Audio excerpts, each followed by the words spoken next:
Now, The Hunt Palmer Show. Waiting to rise again. You're listening to The Hunt Palmer Show. Brought to you by Quirks, Cajun fried fish and shrimp on 104.5 ESPN Baton Rouge. This is the moment you've all been waiting for. Locking down the middle of the day. Live from the Mercedes-Benz of Baton Rouge studio. This is Hunt Palmer.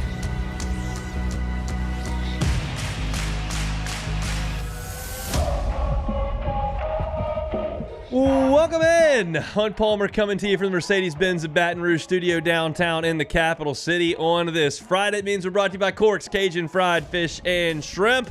Got Jacob Beck and Cassie Spazzali back there on the ones and twos. It is finally a football Friday. I might not be having quite as much fun as the boys out in Vegas, but I'm having a lot of fun right here in Baton Rouge, whether you're in Baton Rouge, in South Louisiana, in transit to Vegas, out in Vegas, at the pool like my mom and dad in Vegas.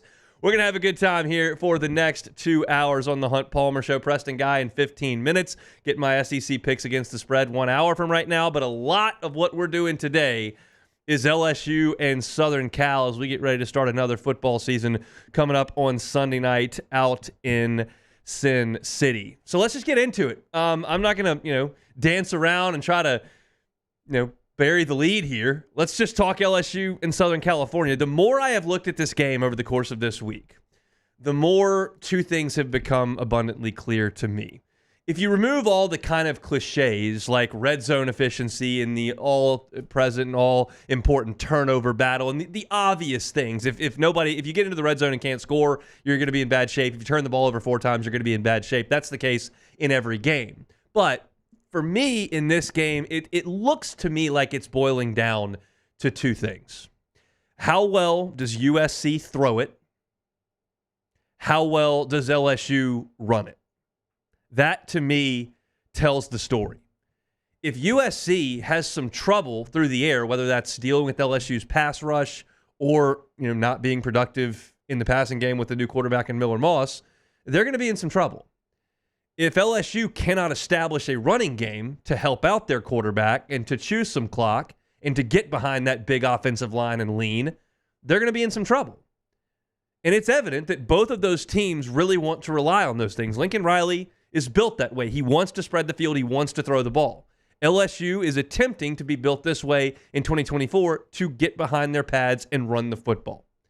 Last year, USC's rushing defense was atrocious. It was absolutely awful. You look at some of the outputs that they gave up, and it was brutal. Arizona ran for 203 on them. Utah ran for 247. Cal ran for 235 yards on them. Washington ran for 316 on these guys. 199 from UCLA. Louisville ran for 220. You get the picture. This was a defense that had no answer for the running game last year. And most of the guys that represented that front are back. They have loaded up with transfers in the secondary. But right now, you look at what they're expected to start on the defensive front, it is Bear Alexander right in the middle. He's supposed to be their nose tackle. He was there last year. He's a former, big-time recruit, went to Georgia. You know the story. Anthony Lucas is on an end. He's in his third year in college, former 5-star recruit. He was part of that monster Texas A&M class that came in and has since dispersed all over the country. And he's going to be up there up front for him. These are the guys that were on the team last year that couldn't stop the run at all. Now, they bring in Danton Lynn as the defensive coordinator, and he took over a bad UCLA defense and made them significantly better. They were one of the better run defenses in college football last year under his leadership. And so if you're a Southern Cal fan, you look at that and you go, well, we got that guy. He did it at UCLA. UCLA stinks. We're USC. He'll do it here. He's got 5-star recruits to deal with. And maybe that's true and maybe it's not. You're hearing a lot of the same things with LSU and Blake Baker. A lot of the same things with LSU and Bo Davis. But LSU is going to have to dominate at the point of attack and run the ball. And that starts likely with Bear Alexander at the nose dealing with DJ Chester, LSU's new center. And I talked about this a little bit yesterday. If you go to LouisianaSports.net, you can read my piece up on key matchups today. And I put that up this morning. And that's the first one I pointed to, DJ Chester against Bear Alexander. Yes, absolutely.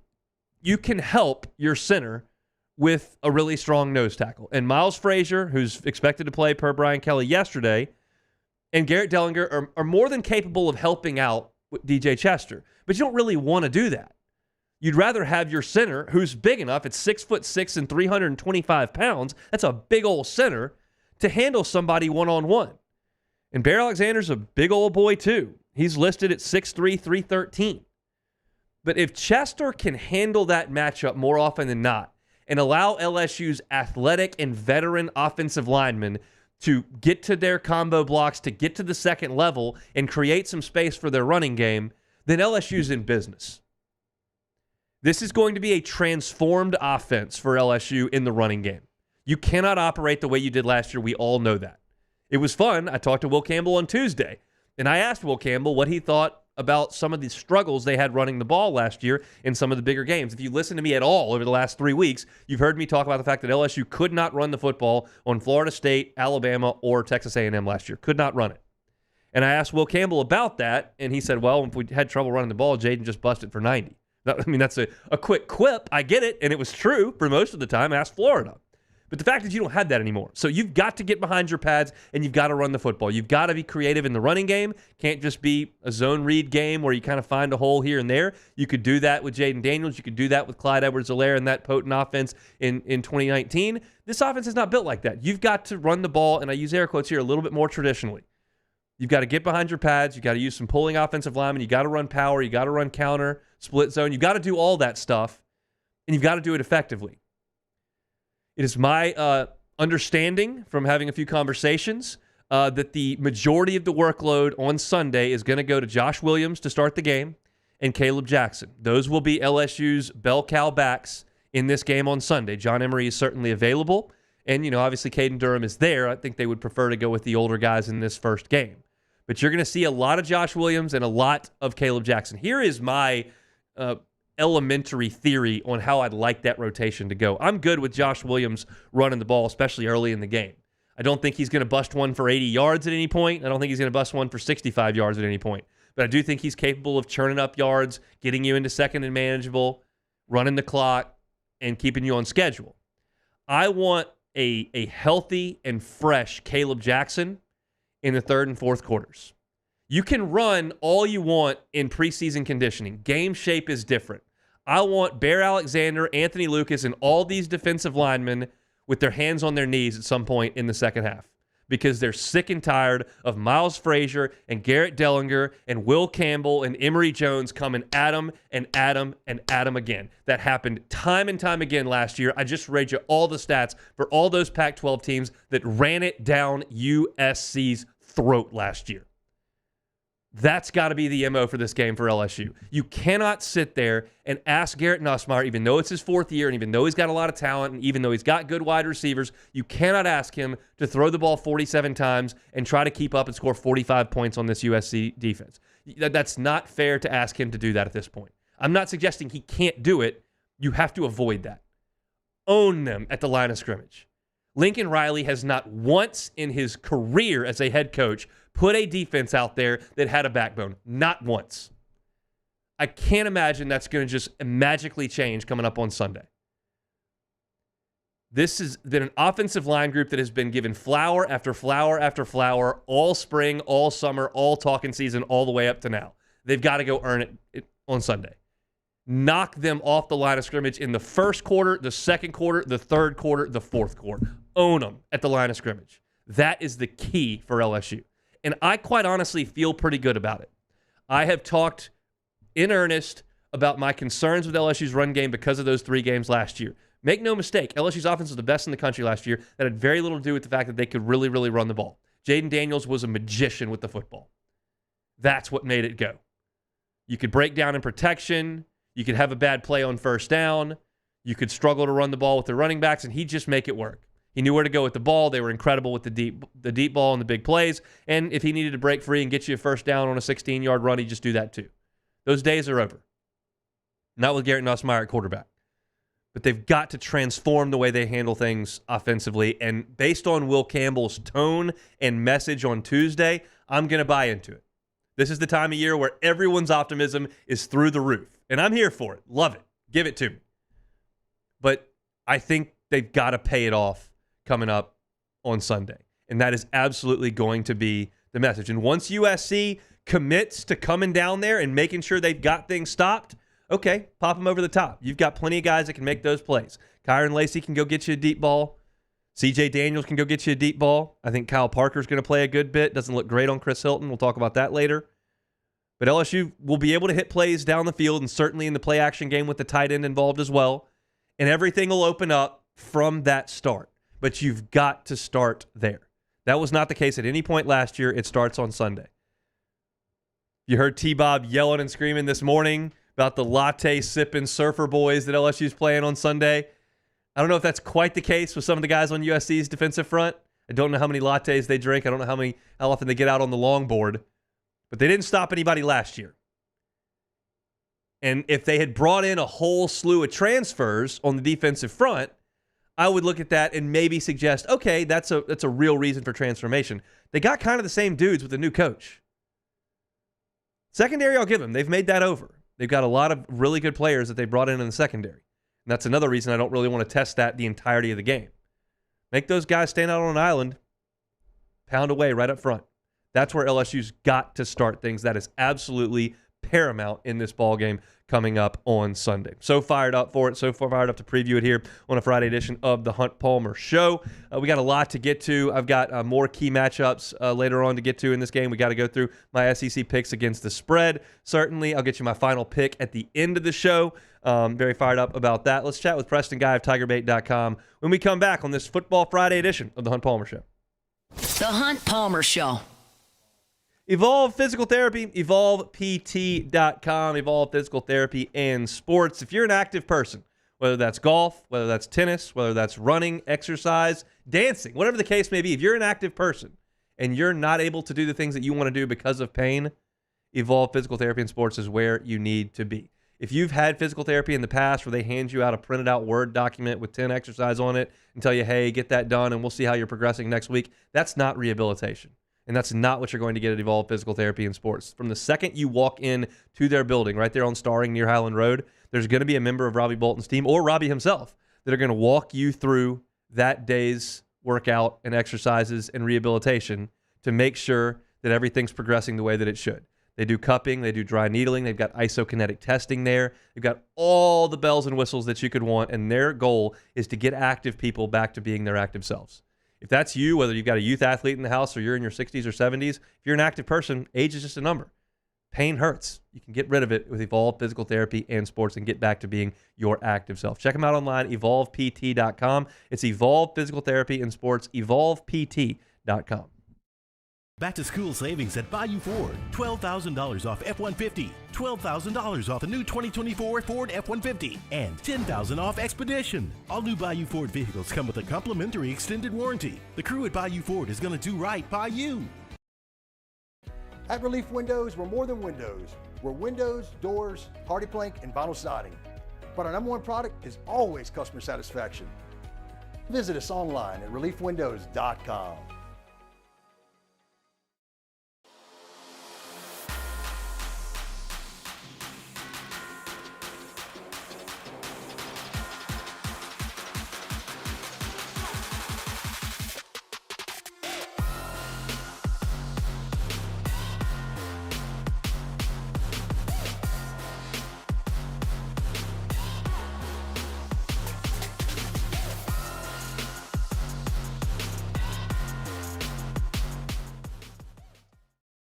Dylan Cruz here to tell you about Six Rings Baseball and Softball Camp. If you live on the North Shore and play ball, go to Six Rings Camps with former LSU assistant coach Dan Canaveri. His knowledge is second to none, and your child will improve and have fun doing it. Camps were held at Coquille Park and Six Rings Academy in Covington with 4 sessions over the summer. Full day and morning only sessions are available from ages 7 to 13. Go to sixringsbaseball.com or call 985-206-9096. Learn the game to love the game.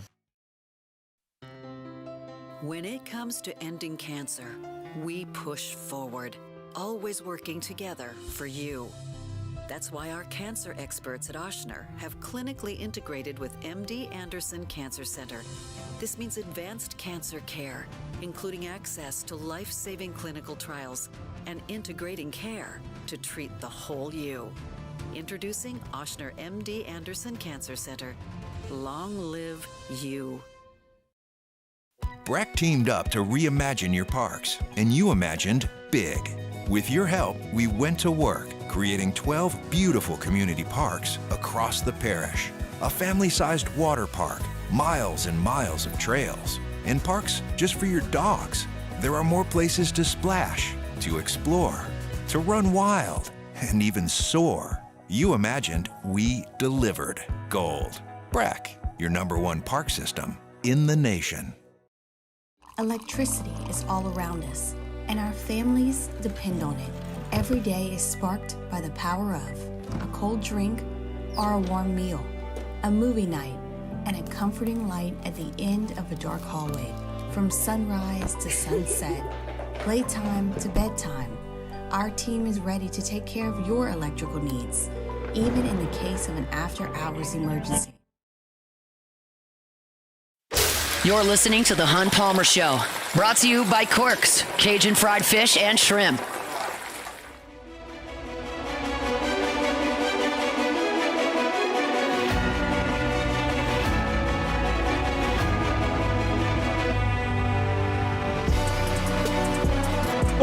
Football Friday edition of the Hunt Palmer Show, presented by Corks, Cajun fried fish and shrimp. Watching the Tigers on Sunday. Got a crew coming to the house. Pick up a ton of Corks. They can help you out. Catering orders, none of them too big. You can also do something a little smaller like the Big Haul. Can feed 5 or 6 people if that's who you got at the crib. Delicious crispy fried catfish, jumbo Gulf shrimp, crispy shoestring fries as well, honey butter rolls. Get the beignet bites. Fantastic stuff over there at Corks. They bring you our Friday shows each and every week. Preston Guy, Tigerbait.com, joins us now via the Tim's Firearms Hotline. Preston, how we doing? Oh, Hunt, we're doing very well. we are very excited, very happy. We're eating well right now. Does the wife have a bunch of honeydews for you tomorrow? You're going to be at Home Depot? You're going to be cutting the grass? You got to fix the gutters? Anything that's going on tomorrow? Or are we just checking out the football? You know, she might have a list, but that list's probably just not getting done. The good news is it's Labor Day weekend. So we get a little extended break, and look, maybe Sunday during the day. Now, Sunday around 3 o'clock, we're shutting down. Yeah, we need ample prep time. But that's the good news for her, is it is an extended weekend. Sunday might be a good day to knock some things out in the morning because there's not football on, and like you can just sit around and make yourself miserable if you wait until 6:30. So, second thought, that might be a good idea. Yeah, maybe so, man. All right, let's talk some football. LSU and Southern California. How do you feel about LSU's running game? Running game, I'd say it helps playing a team like USC. If their defense looks anything like it did a year ago, you should be able to do whatever you want.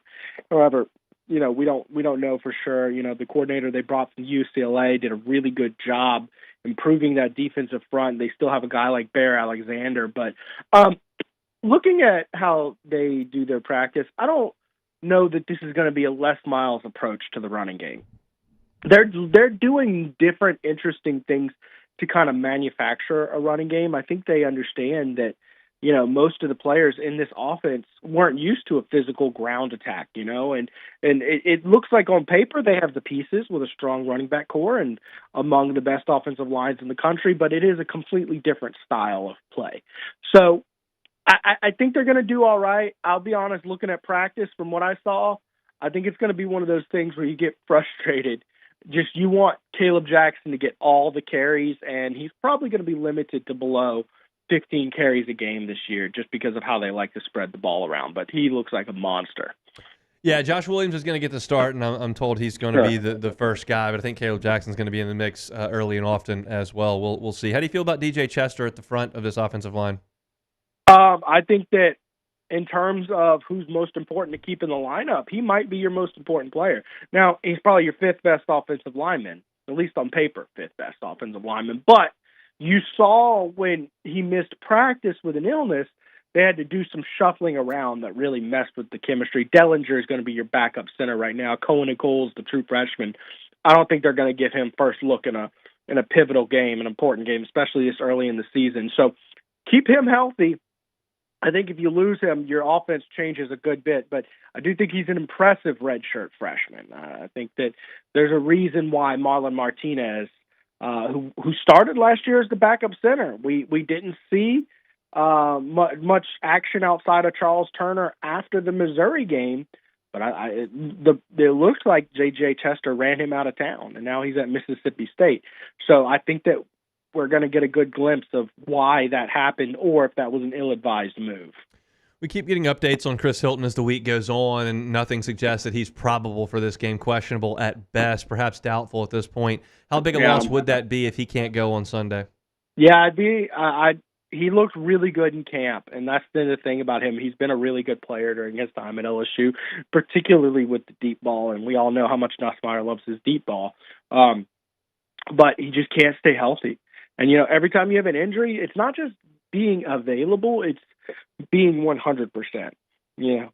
Maybe he plays this weekend, but is he better than the next man up? We don't know. I'll say surprisingly for me, they are running with their guns and going, instead of picking, what they feel is the best overall receiver, they're going with Kyle Parker, who's been trained at that position. I guess they feel like the offense will run most smoothly with him in there. I was a little surprised to see that they didn't, shift in one of those receivers playing another position in the offense there. Like, think about guys like a Xavion Thomas and Aaron Anderson. But no, it looks like they're rolling with Kyle Parker if they need to. So that's the eye here is not only is Chris Hilton healthy, is he going to be better than his backup? That's what you have to consider. With X's and O's, you can do a lot of things. You can play zone, you can play man. There's a lot of different ways you can cover. But just in terms of Jimmys and Joes, when you look at USC's receiving core and you look at LSU's defensive backs, how do you feel? Oh, man. USC definitely has the advantage. And I'm going to tell you just right off the bat, Zachariah Branch, there's no DB LSU has that's one-on-one-ing him. There's no Patrick Peterson. There's no Tre'Davious White. There is no founding father of DBU rolling out there for LSU this weekend. There's a bunch of guys who are serviceable, but you're going to have to scheme around him. There's no doubt about that. And more importantly, you're going to have to manufacture some pressure. Mm-hmm.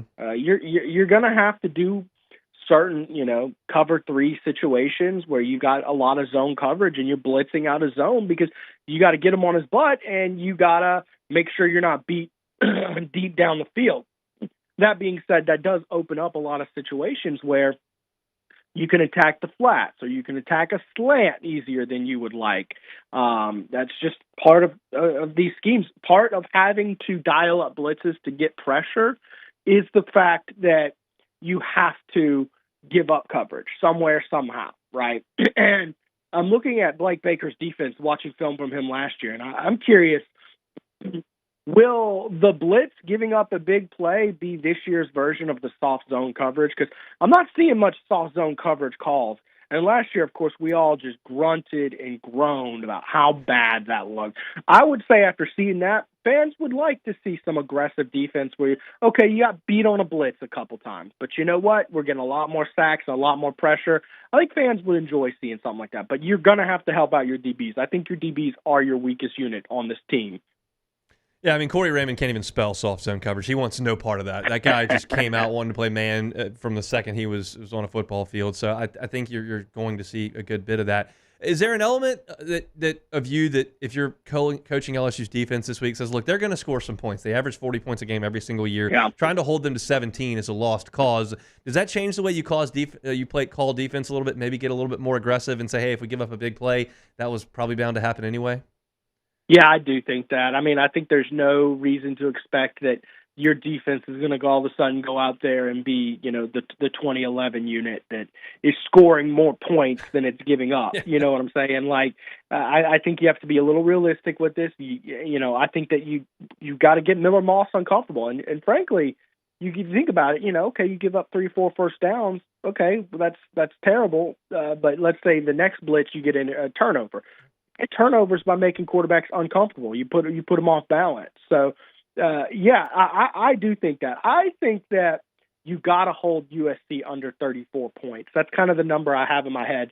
Asking your offense to go out and score more than 34, it's not a very easy assignment week in and week out, even against a defense that's come returning that was as bad as USC's. It's just not a good way to win many football games. You've got to keep them within a reasonable number. How do you feel about LSU's pass rush ability to get pressure? I think it's a greatly improved from last year. I think that these players are going to be the players we see with the greatest improvement from last year. It's mostly the same guys minus the defensive tackles, 3 guys who went pro. A lot of the same name guys we're used to seeing, but I'm telling you, having Kevin Peoples and Bo Davis, I've been watching them real close. These guys are absolute technicians. In practice, the D-line's been holding their own with the offensive line at times. I'm not saying they beat them, but they're not getting embarrassed. They're making some plays. I think that the defensive line is going to be greatly improved. I haven't seen that from the DBs yet. That's not to say that they didn't do it after they kicked us media out to install some secret weapons, apparently, the last couple weeks. But, I like what the D-line does. I expect they're going to be greatly improved. In fact, one of the things I did was trying to convince myself, is this defense actually going to be good? Well, let's compare my notes of this fall camp to, say, my notes after the Ole Miss game. And there's a lot of areas that I'm like, yeah, I wasn't seeing that in fall camp. Poor pursuit angles. Now, tackling, I have no idea if they're going to be good tackling or not, simply because they didn't show us any tackling, and they probably don't get to do much during fall camp. But the one area that really stood out to me was loafing. I counted 14 loafs, or half-effort plays against Ole Miss. And in this Blake Baker scheme, these guys love this guy. They have high energy. They want to play with him. That's the area where I'm like, oh, you know what? Seeing that loafing metric and then seeing all the players publicly disrespect Mac House after the season last year, and they apparently did not like that guy, and seeing the way they do like Blake Baker, I think we're going to see dramatic improvement in the loafing department this year. And maybe that shows up in other areas too, the fact that they're just giving fuller effort under Blake Baker. Rebounding on a basketball court, defense, and football, a lot of it's just effort. You got to get up and you got to go, even if it's not a ton of fun. How do you feel about special teams? Brian Kelly talked about splitting the punter duties yesterday. Yeah, solid. They look solid to me. I do think Xavier Thomas needs to be your kick returner. We did see a couple. I think Aaron Anderson, I have a note. I saw him muff a ball. So I do think it's going to be Xavier Thomas, and that alone should be greatly improved. But, of course, we all know special teams is really all the unsexy positions. We talk about the gunners, the blocker on your punt, the long snapper, and it's hard to evaluate all those guys. But everything I've seen looks solid. Bob Diaco is an absolute nut if you've ever seen him at practice. He is so high energy and excited. I'm like, man, it's kickoff. Like, what are we doing here? But no, he's full energy. He's ready to roll. And I think the kicker's going to be good. Ramos, we know what we've got with him. He's solid. He's not going to miss any kicks that are simple, but he's probably not lining up a 57-yarder and draining it. He just is what he is.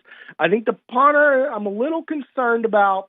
They might split it. I think it'll be Ostendorf, though. I think Peyton Todd, when he hits it, is the most talented, best punter you got. But he shanks it just way too often. You can't shank 1 in 4 punts. It doesn't matter how good your hang time and all that good stuff is. You got to get it. So I don't feel bad about special teams. I would feel a little more nervous if you didn't sign Ostendorf. Let's put it like that. You got a score prediction for Sunday night? Yeah, I think LSU is going to maintain control in this game. I think LSU's defense is going to improve a good bit more than USC's has based on the overhaul. The coaching staff LSU brought in, I'm very impressed with overall. And I think that they're going to force some turnovers, and I think LSU gets some separation late in this game as USC's trying to come back from behind. I could really see something like a pick 6 or something when they're down 10. And I think LSU wins. I think they cover. Let's put it like that. That will do quite nicely. Tell them about your show every Monday night. Monday night, Tigerbait LSU YouTube channel. Y'all check us out. Me and Zach Nagy are there every Monday night. Although this week we're going to be back on Tuesday because remember that holiday and the honeydews on Monday I was telling y'all about. We're going to take a Labor Day. But y'all come check us out. And all my work on Tigerbait.com is available. You can follow me on Twitter if you want to, loosen up the tie and cut up for some fun a little bit. Trash on some mouthy professors every now and then. P Guy 77. Have a great weekend. Enjoy the football, Preston. All right, you too, Hunt. Preston Guy, Tigerbait.com, with us every single Friday here on the Hunt Palmer Show. You can check him out, since he said, every Monday night this week, coming up on Tuesday. Everyone's taking Labor Day off. Not me. I'll be right here. The guy, first of all, let's talk about Monday. T-Bob's doing whiskey and wine on Sunday after the game. And Vegas time, that'll probably end sometime around 9 o'clock-ish.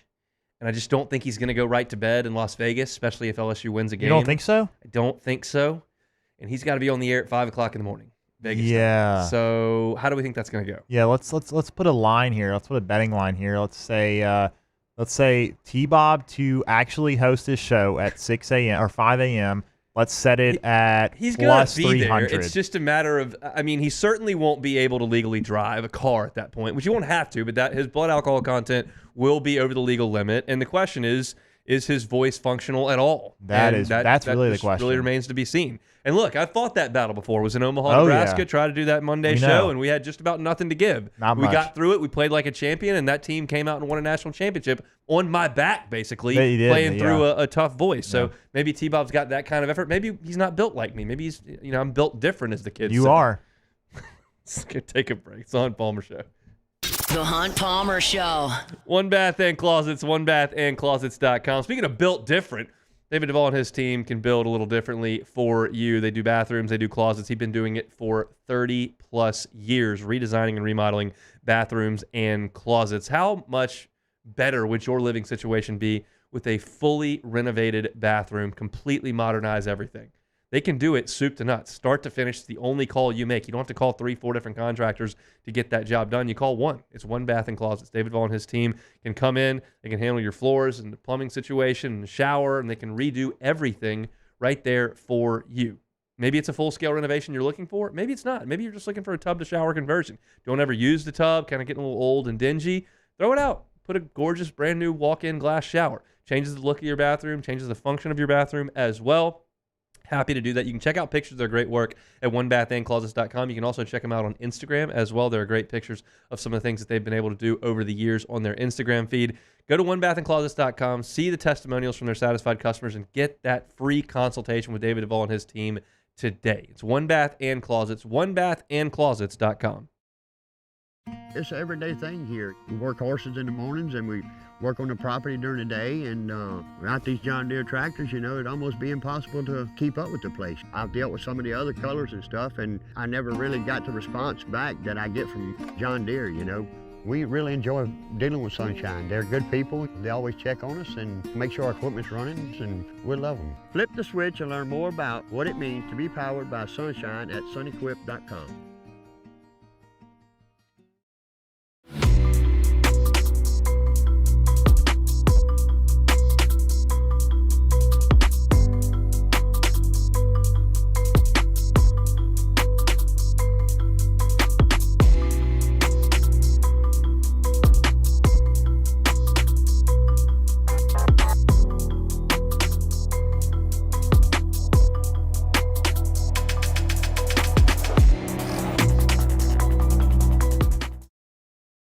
Hey, it's Matt Moscona. For years, you've heard me tell you about Insurance Network of Louisiana, helping you find better coverage for less money. But it's not just for your home and auto. They also offer commercial property. So, retail stores, professional offices like doctors, dentists, attorneys, clothing boutiques. Insurance Network of Louisiana can find you better coverage for less money. They service the entire state of Louisiana, and they're local. So call today at 293-0450 or lainsurance.net. Gulf Coast Office Products is a nationally recognized Savin office equipment dealer based right here in Louisiana. Over 100 employees strong, Gulf Coast has the boots on the ground to support all vertical markets, from education, engineering, legal, and finance. With the latest in office technology, from desktop to production segment units, Gulf Coast and Savin have the perfect fit for you. Call 225-756-2644. That's 756-2644 for Gulf Coast Office Products. There it is, the extra mile, on the border of expected and extraordinary, for those willing to go further, like vans customized for work or play, with safety and tech to keep you connected, supported by a 5-star sales, service, and finance team, and backed by the 1-star you know. So go the extra mile. It's never crowded because so few have what it takes to go there. Mercedes-Benz Vans. Jerry and Benny Payne began Central Plumbing Company out of their driveway in Tanglewood Subdivision. 50 years later and 4 generations down the road, we continue to serve Baton Rouge and the surrounding areas for all of their plumbing needs. Residential, commercial, industrial, or hospitality, Central Plumbing is here 24/7, 365. We want to thank our customers, family, and friends for 50 years.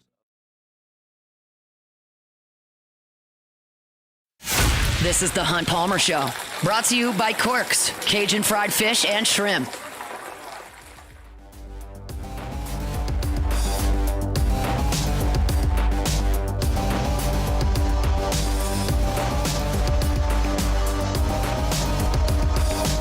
Their preparation has been outstanding. They've prepared. Now they know they've got to perform. So they're going to handle what they can handle. But I think they're going to draw on experiences. And that's what I meant by battle scars. Battle scars are really about, the things that you can pull on that are going to be helpful for you in allowing you to be your best when your best is needed. And I think that that's what we'll see with a lot of our guys that have played in these games. They're going to draw on past experiences that are going to help them be successful. That's Brian Kelly yesterday talking about his team's preparation for this season opener. It's the third year in a row, a big-time season opener on a Sunday night. LSU lost the first 2 to Florida State, as you're all very well aware. So they do have experience in this game, but it's not very positive experience. LSU's looking to change that coming up on Sunday night. There were some interesting questions asked of Brian Kelly in his media session last night, and the first was about the punting situation. If you've been listening to really anybody, whether it's us on 104.5 ESPN Baton Rouge or wherever you generally get your LSU news, I think the overwhelming majority of the coverage on the punting situation has been questionable. It's like, we're watching Auchendorf, we're watching Todd. It looks a little inconsistent. Nobody looks really like they're grabbing that job by the reins. And so the question was asked to Brian Kelly last night, well, what are you doing at punter? Well, we want to include the ability to move our punter this year. Jay was not somebody that felt comfortable in a rugby fashion. He wanted to be a down-the-line kicker. But Blake is accomplished in that and feels comfortable in that kind of Aussie rugby type environment. There are times that you want to be able to implement that, and he's comfortable and accomplished with it, where Peyton Todd is much more of a down-the-line guy. So it gives us 2 weapons within our punt arsenal, and we want to be able to take advantage of that. So they're going to use 2 punters. As you know, the old football cliche goes, if you have 2 punters, you don't have one. Maybe that was more so in quarterbacks. Look, as a punting situation, it doesn't look great to me, but I'm not a punting expert. I know what it looks like when you hit a real high, deep one that turns over and goes 65 yards, and that looks really good. They don't do that very often. A lot of them are wobbly. A lot of them fall out of the sky like a wounded duck. It doesn't look great. And I think a way to kind of mitigate that is to do that Aussie-style rugby kick where you run out to the right and kind of let it rip and it rolls and tumbles down there, and your coverage team's got time to get on it, and you kind of eliminate the return portion of it. You're generally not going to shank as many of those. You certainly can, but you're not trying to hit that normal big high sky ball that you can sometimes hit off the side of your foot. You kind of roll out and just kind of knock it down the field. So that's kind of what they're looking for. Kelly talked a little bit more, and back this is number 5, about what that Aussie-style rugby punt gives them, and this was his answer. It allows you, from a overload protection standpoint, to make it a little bit easier to handle, I don't want to say different defenses that you may see from a punt return unit. Sometimes they get junked up a little bit, and it's hard to identify some of the when you're able to just scoop and not block the backside and just run away from it, essentially, that's where it becomes useful. And secondly, you can pin the ball into the outside third much easier and essentially kick it away from dangerous return men. So hopefully LSU didn't have to punt a ton, but when they do, you'll see probably a combination of Blake Auchendorf and Peyton Todd. My guess, and this is a guess, my guess is that Auchendorf will handle more of the punting. Todd seems wildly inconsistent to me. he will hit a rocket, and then all of a sudden you'll see a couple that are just awful in a row. Oxendorf may not have quite the leg. He was an all-conference punter at Louisiana Tech, and I get it if you're an all-conference left tackle at that level. It might not translate right to the SEC, but punting is punting. You get the ball and you kick it high and you kick it where you're supposed to kick it. Like that's punting, and it doesn't really change the speed of the game to do that. So I think he's going to be the punter far more often than not, but we'll certainly see. Injuries are always something that we're looking into as game week progresses. The players that Brian Kelly labeled as questionable back on Monday were Miles Frazier and Chris Hilton. He gave an update on those two guys. Frazier is good to go. He's practiced all week. Chris is still in a progression, and we're hopeful that we get him ready to play. But he's making good progress. So it's questionable there with Hilton. Frazier's going to go, and that's just fine. The word on Hilton that you hear is not awesome. It wouldn't floor me if he played on Sunday. We still have a couple of days to get to game day, but he has not been able to practice all week, and that just kind of feels like a guy that may not be able to go. So that just sucks, quite frankly, because Chris Hilton is a really talented dude who's got all the potential in the world to be a big playmaker on this offense and still does. But it feels like he's probably not going to be able to play in the opener. And that's a huge bummer for a guy that's spent so much time injured throughout his 3 years at LSU. I've talked about this a lot, but he came in that same class as Brian Thomas and Malik Neighbors, and he was the most highly recruited player of all of them. He was the highest rated player of all of them. Those two guys are first-round picks who are worth a lot of money right now, and Chris Hilton's trying to get to that point, but it's tough to do that when you're in the training room a lot. And he's got that bone bruise. He's dealing with a good bit of pain right now. So it may be a situation where it's best to hold him in this game and maybe hold him against Nichols. You don't really need him in the game against Nichols, and maybe he's ready to go in week 3 when you head to South Carolina. My gut tells me he probably doesn't play on Sunday and probably does go out there and give it a bit of a go against Nichols. But I think you could probably see him as close to full strength as possible in that South Carolina game in week 3 if there's not any more setbacks. So bummer for Chris Hilton, but we'll see. Kyle Parker will likely take those reps. You've got Kyron Lacey as your number 1. You got C.J. Daniels as your number 2. You've got Kyle Parker there. Xavier Thomas will probably play. Aaron Anderson will probably play. Then you get a little bit further down the line, and I think it's less likely you see a huge impact from Shelton Sampson, Orlandia, and Ivietta, those guys. But I think your top guys at this point are going to be Kyron Lacey, C.J. Daniels, and Kyle Parker. Those should be the top 2. And then Mason Taylor will obviously have a huge role in this game as well. So there's your updates from an injury perspective. I was a little surprised by this answer that Brian Kelly gave. Talked about which freshmen could see playing time early in the season. I think defensively you could see a couple of freshmen get on the field. I think Ahmad Bro is probably the one guy that could see the most action. He's the most ready physically and mentally to play for us. PJ Woodland is another freshman that, is likely to see some playing time. I think at the safety position, Deshaun Spears has a chance to see some action as well. So those probably are the guys that jump out at me.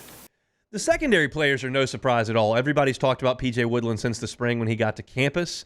And then you're talking about, Deshaun Spears, who everyone's been talking about at camp. He just looks the part, looks physically ready to go. And I think it's likely that you'll see those two guys. I think you'll see them more in the game against Nichols. And I think as the season progresses, those guys will move to the forefront. I told you in my bold predictions for the season earlier this week that I thought that it was very likely, well, likely is a strong word. It's very possible that Deshaun Spears could maybe come on after that first bye week and be ready to go against Ole Miss as maybe the starter. I think that's the progression that we're on. I don't think you'll see that on Sunday, but I think they'll play. Ahmad Bro being the first name out of his mouth was surprising to me. They list Ahmad Bro at 6'3", 285 pounds. He's a true freshman from Ruston. Was a guy that the staff really liked late in the process and brought in. You would have thought Dominic McKinley would be kind of in that spot, but you never know when they get to campus. Sometimes the 3 stars outshine the 5 stars. Sometimes the 5 stars are stars. You never quite know. But Ahmad Bro, being a guy they're going to put in, certainly Jacobian Guillory and Gio Paez will be the first defensive tackles in there. You figure Jalen Lee's probably next up. And then maybe Ahmad Bro's in there in the mix above maybe Sean Washington or Jalen Lee. I mean, we'll see what the case may be, but I was a little bit surprised to see Ahmad Bro's name come up that quickly. That's great for him, though, that he's made a huge impact early on in his LSU career. So that's a look at some of the things Brian Kelly had to say yesterday in his final press ability before they kick things off out in Vegas. We'll come back, close out hour number 1. I know you're going to see something on Sunday from both teams. I'll tell you what that is coming up next. The Hunt Palmer Show.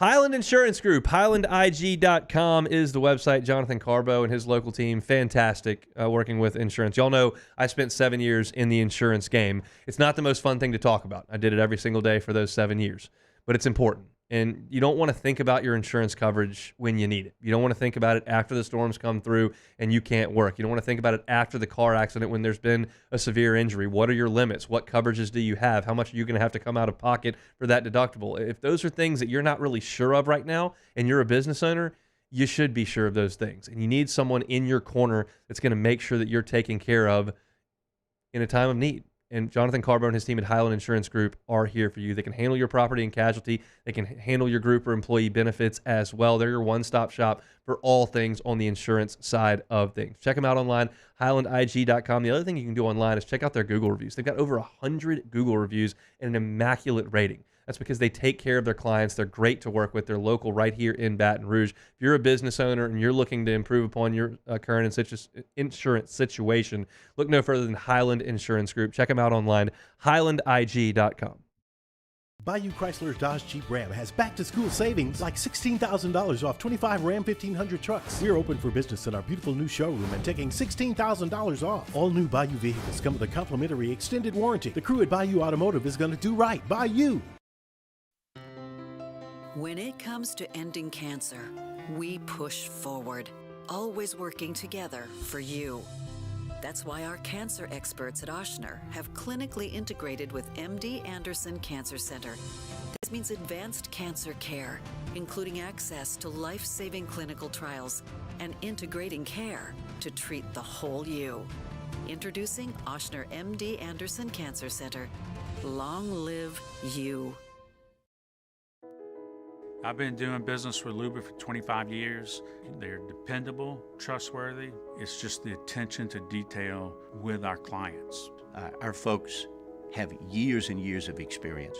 They're highly trained professionals, but many companies have that asset. What I'd like to think makes Luba a bit different is that we use those talents in a way that truly is dedicated to serving the needs of the folks who depend on us. The Windsor Senior Living Community in Mandeville, Louisiana is a beautiful, vibrant apartment community geared toward seniors. They are nestled right in the heart of Mandeville, where seniors live a more carefree lifestyle in spacious apartments with the peace of mind that comes from having a little extra help. Call the Windsor at 985-624-8040 to schedule a lunch and tour. Come see how the Windsor can be your passport to peace of mind. It's an everyday thing here. We work horses in the mornings and we work on the property during the day, and without these John Deere tractors, you know, it'd almost be impossible to keep up with the place. I've dealt with some of the other colors and stuff, and I never really got the response back that I get from John Deere, you know. We really enjoy dealing with Sunshine. They're good people. They always check on us and make sure our equipment's running, and we love them. Flip the switch and learn more about what it means to be powered by Sunshine at sunequip.com. Bayou Chrysler Dodge Jeep Ram has back-to-school savings like $16,000 off 25 Ram 1500 trucks. We're open for business in our beautiful new showroom and taking $16,000 off. All new Bayou vehicles come with a complimentary extended warranty. The crew at Bayou Automotive is going to do right by you. Dylan Cruz here to tell you about Six Rings Baseball and Softball Camp. If you live on the North Shore and play ball, go to Six Rings Camps with former LSU assistant coach Dan Canaveri. His knowledge is second to none, and your child will improve and have fun doing it. Camps were held at Coquille Park and Six Rings Academy in Covington with 4 sessions over the summer. Full day and morning only sessions are available from ages 7 to 13. Go to sixringsbaseball.com or call. You're listening to The Hunt Palmer Show, brought to you by Corks, Cajun Fried Fish and Shrimp.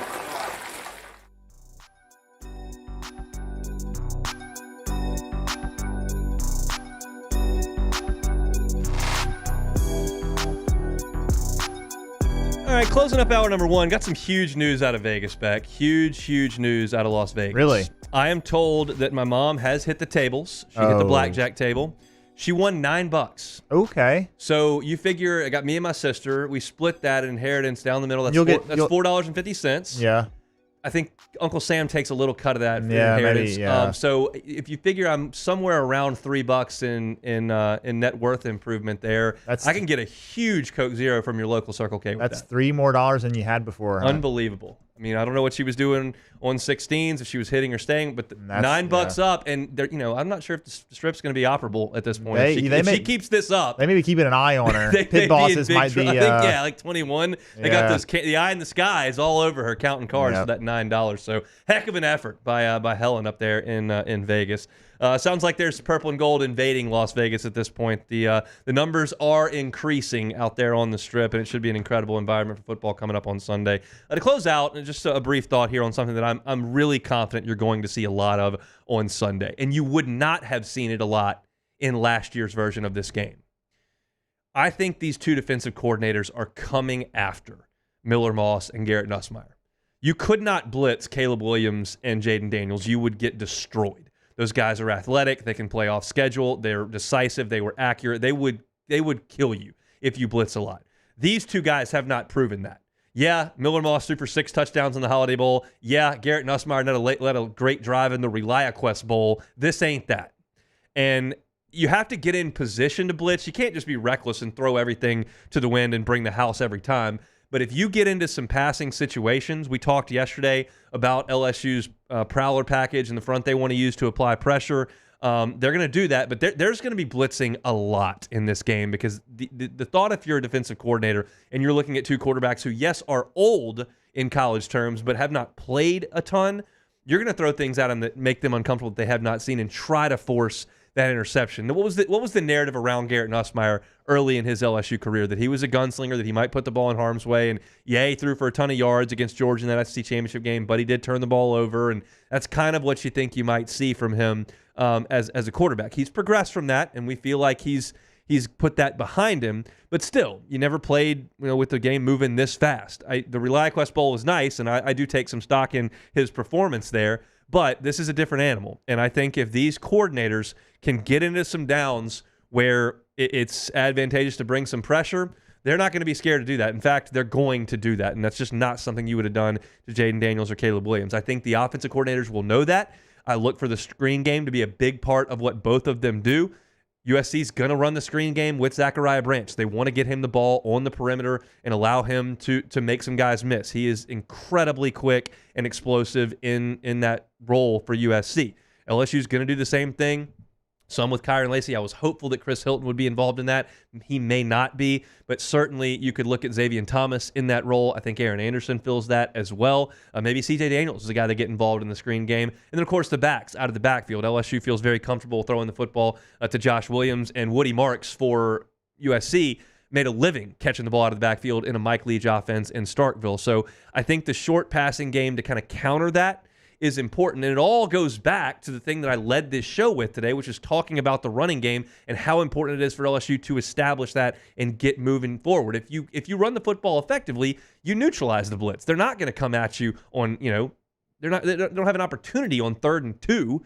They've got to cover everything. They can't just send the house at the quarterback. So it all kind of boils down to that running game for LSU, but still, I expect Deanton Lynn and Blake Baker to dial it up against these quarterbacks in this game. And you could see, whether it's a strip sack, passer hit when he throws, wounded duck goes up in the air and you're able to intercept it, a huge game-changing play based on the pressure they apply. And this all circles back to LSU's offensive line, which should be very good at picking up the blitz. You've got a very cohesive unit that's worked together a ton, that's got a lot of snaps under their belt. They should be better equipped up front than USC is to handle blitzes. USC does have a couple of offensive linemen back, but you're talking about a redshirt freshman in Elijah Page at left tackle, and you're talking about a new starter who's a redshirt freshman at right guard as well. So there are some more new pieces for USC's line than there are for LSU's line, and there are some younger pieces to USC's line than LSU's line, which has got to be among the most experienced in college football. There can't be a lot of guys,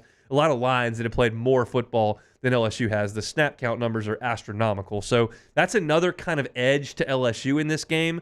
When you look at LSU's offensive line being able to protect an inexperienced quarterback, maybe there's some leaks in USC's offensive line that LSU can exploit with that Prowler package, but you've got to be able to get to it. That's LSU's goal from start to finish, really, in this game. I want to remind you about our broadcast schedule for Sunday here at Guarantee and on the LSU Sports Radio Network. Kickoff is at 6:30 Central Time, so we'll get ready for that. At 1:30 with Eagle 98.1 Game Day will be Charles Hannegriff out in Vegas. He will take you for a couple of 3 hours, actually, pregame from 1:30 to 4:30. That's when I'll take over on the LSU Sports Radio Network. It'll be me, Marlon Favorite, and Brandon Taylor from over inside Tiger Stadium. We'll go right up until 30 minutes before kickoff. We'll hand it off to the broadcast team of Chris Blair, Jacob Hester, and Gordy Rush. They'll have the broadcast of the game 30 minutes after it goes final. I'll be back on the post-game show with LSU with Brandon and Marlon.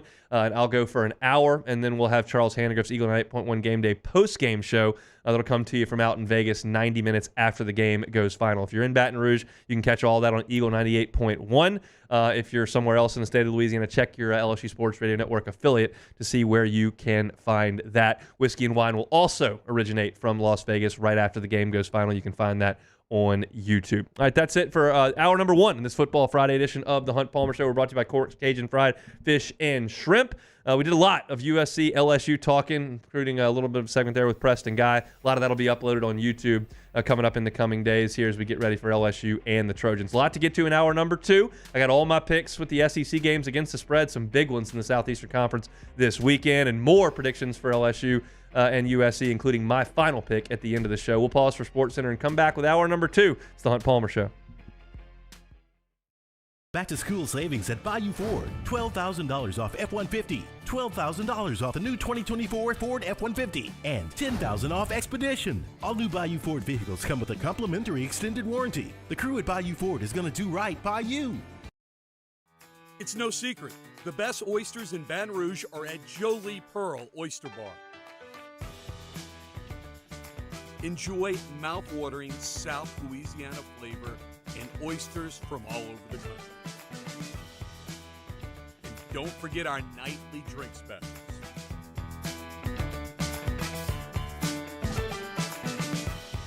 Jolie Pearl Oyster Bar, located in downtown Baton Rouge.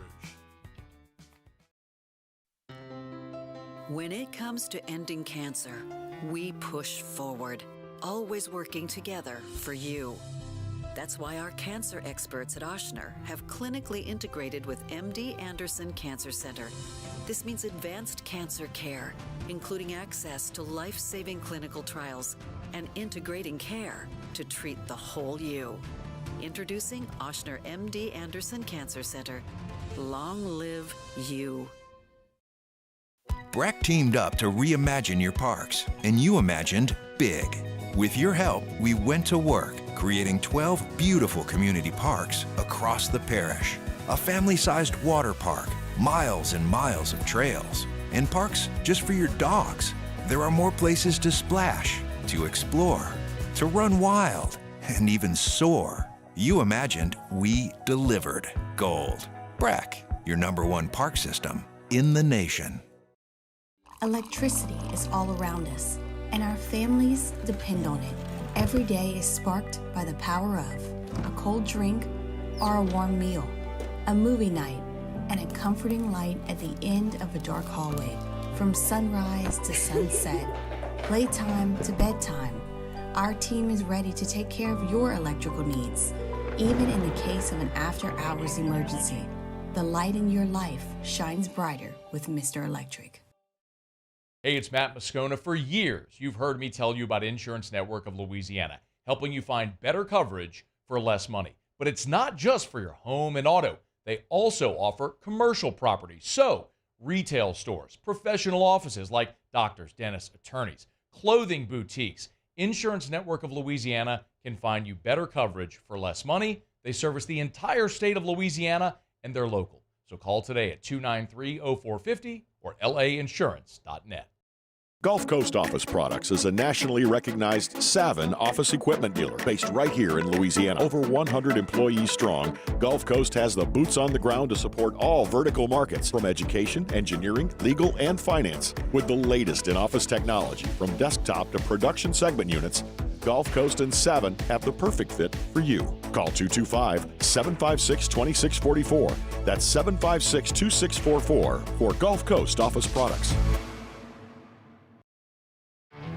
There it is, the extra mile, on the border of expected and extraordinary, for those willing to go further, like vans customized for work or play, with safety and tech to keep you connected, supported by a 5-star sales, service, and finance team, and backed by the 1-star you know. So go the extra mile. It's never crowded, because so few have what it takes to go there. Mercedes-Benz Vans. Gulf Coast Bank & Trust is giving our customers the power to bank anywhere, anytime during this challenging event. And we're right there with you. Our mobile banking app is a smart way to manage your money and time. Gulf Coast Bank & Trust, the bank that cares about you.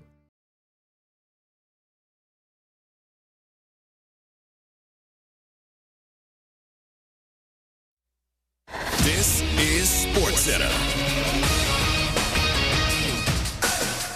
I'm Doug Brown. The investigation continues into the deaths of Columbus Blue Jackets winger Johnny Gaudreau and his younger brother Matthew. They were killed while bicycling Thursday in New Jersey when they were struck by a vehicle. The driver, Sean Higgins, now faces multiple charges. Chiefs wideout Marquise Brown is out for the season opener against the Ravens. Brown dislocated his shoulder on the first play of the preseason.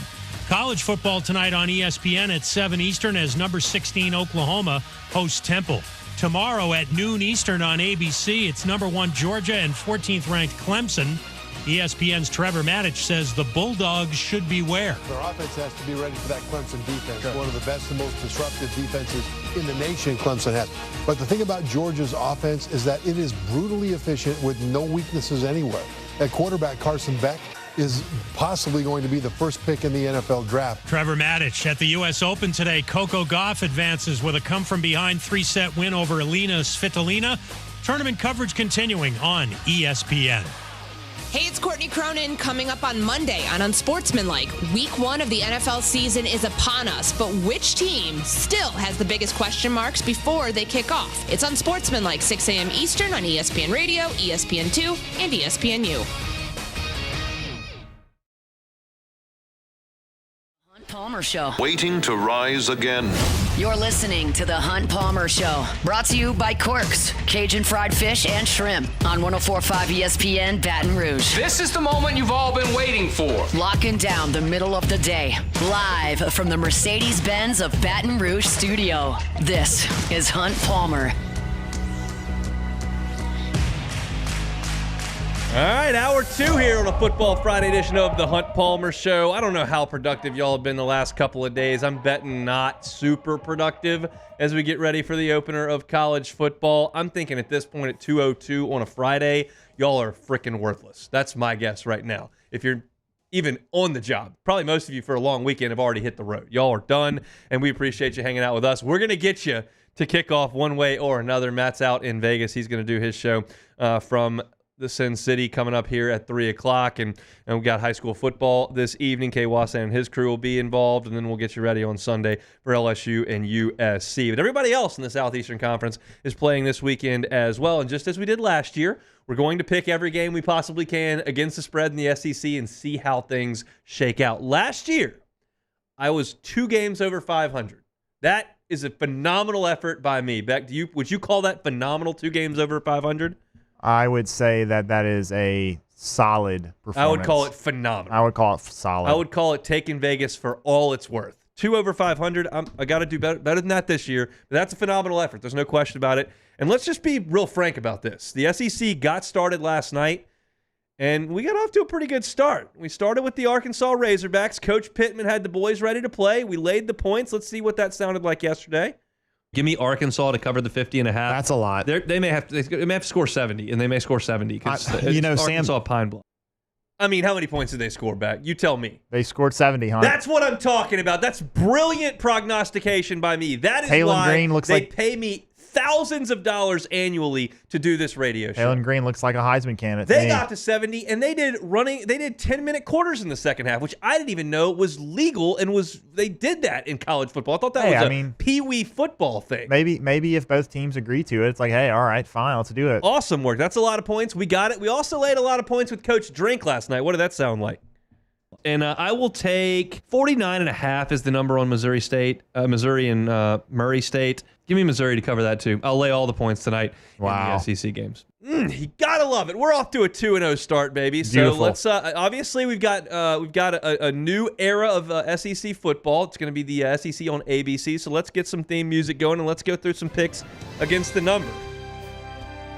All right, we'll start with Temple and Oklahoma. You know what, Beck? We're not playing that theme song. That theme song's trash. Cut it. Give me the good stuff.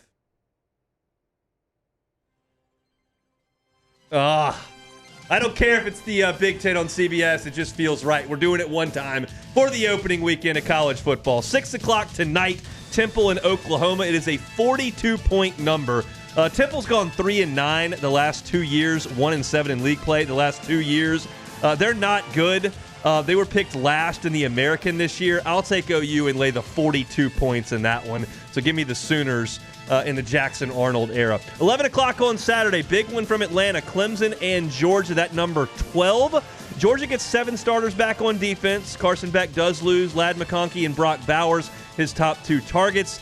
Clemson's got 4 offensive line starters back, and they've got a huge running back in Phil Maffa. He's 230 pounds. I still don't think they can run the ball on Georgia. They're going to be one-dimensional. I don't trust Cade Klubnik. I'll lay the 12 points, and I will take Georgia. I'm laying a lot of points these days in the opener.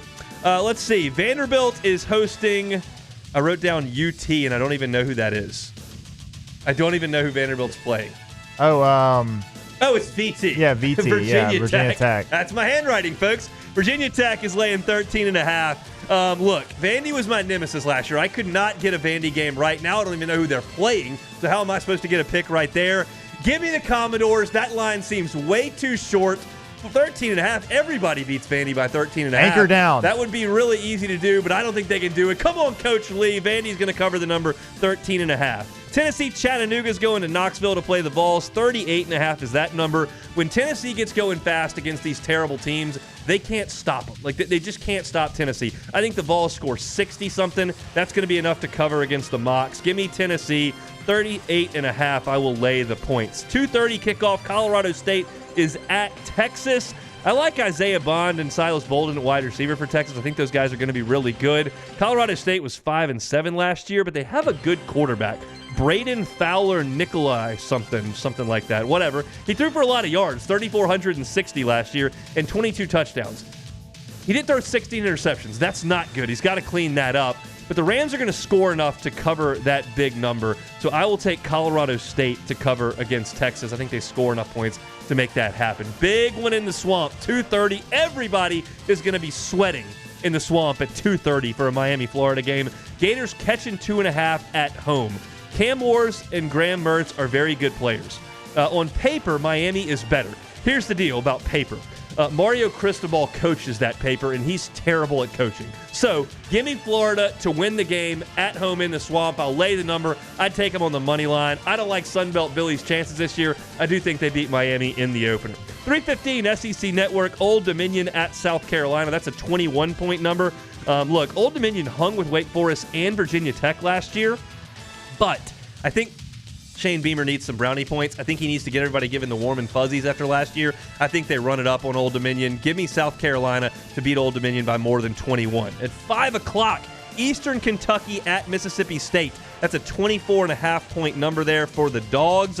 Look, Jeff Levy's a really good play caller, and he's going to have them coached up. They're going to be a lot better than Eastern Kentucky, obviously personnel-wise. That won't be the case when they get into Southeastern Conference play. They got a long way to go on that roster. They're good enough for Eastern Kentucky. They're going to score 40-something. That should be enough. Mississippi State covers. I'll lay the points against Eastern Kentucky.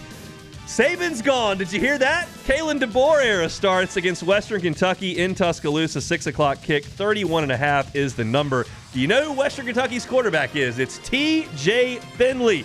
He's not going to be scared, but he's not going to be very good either.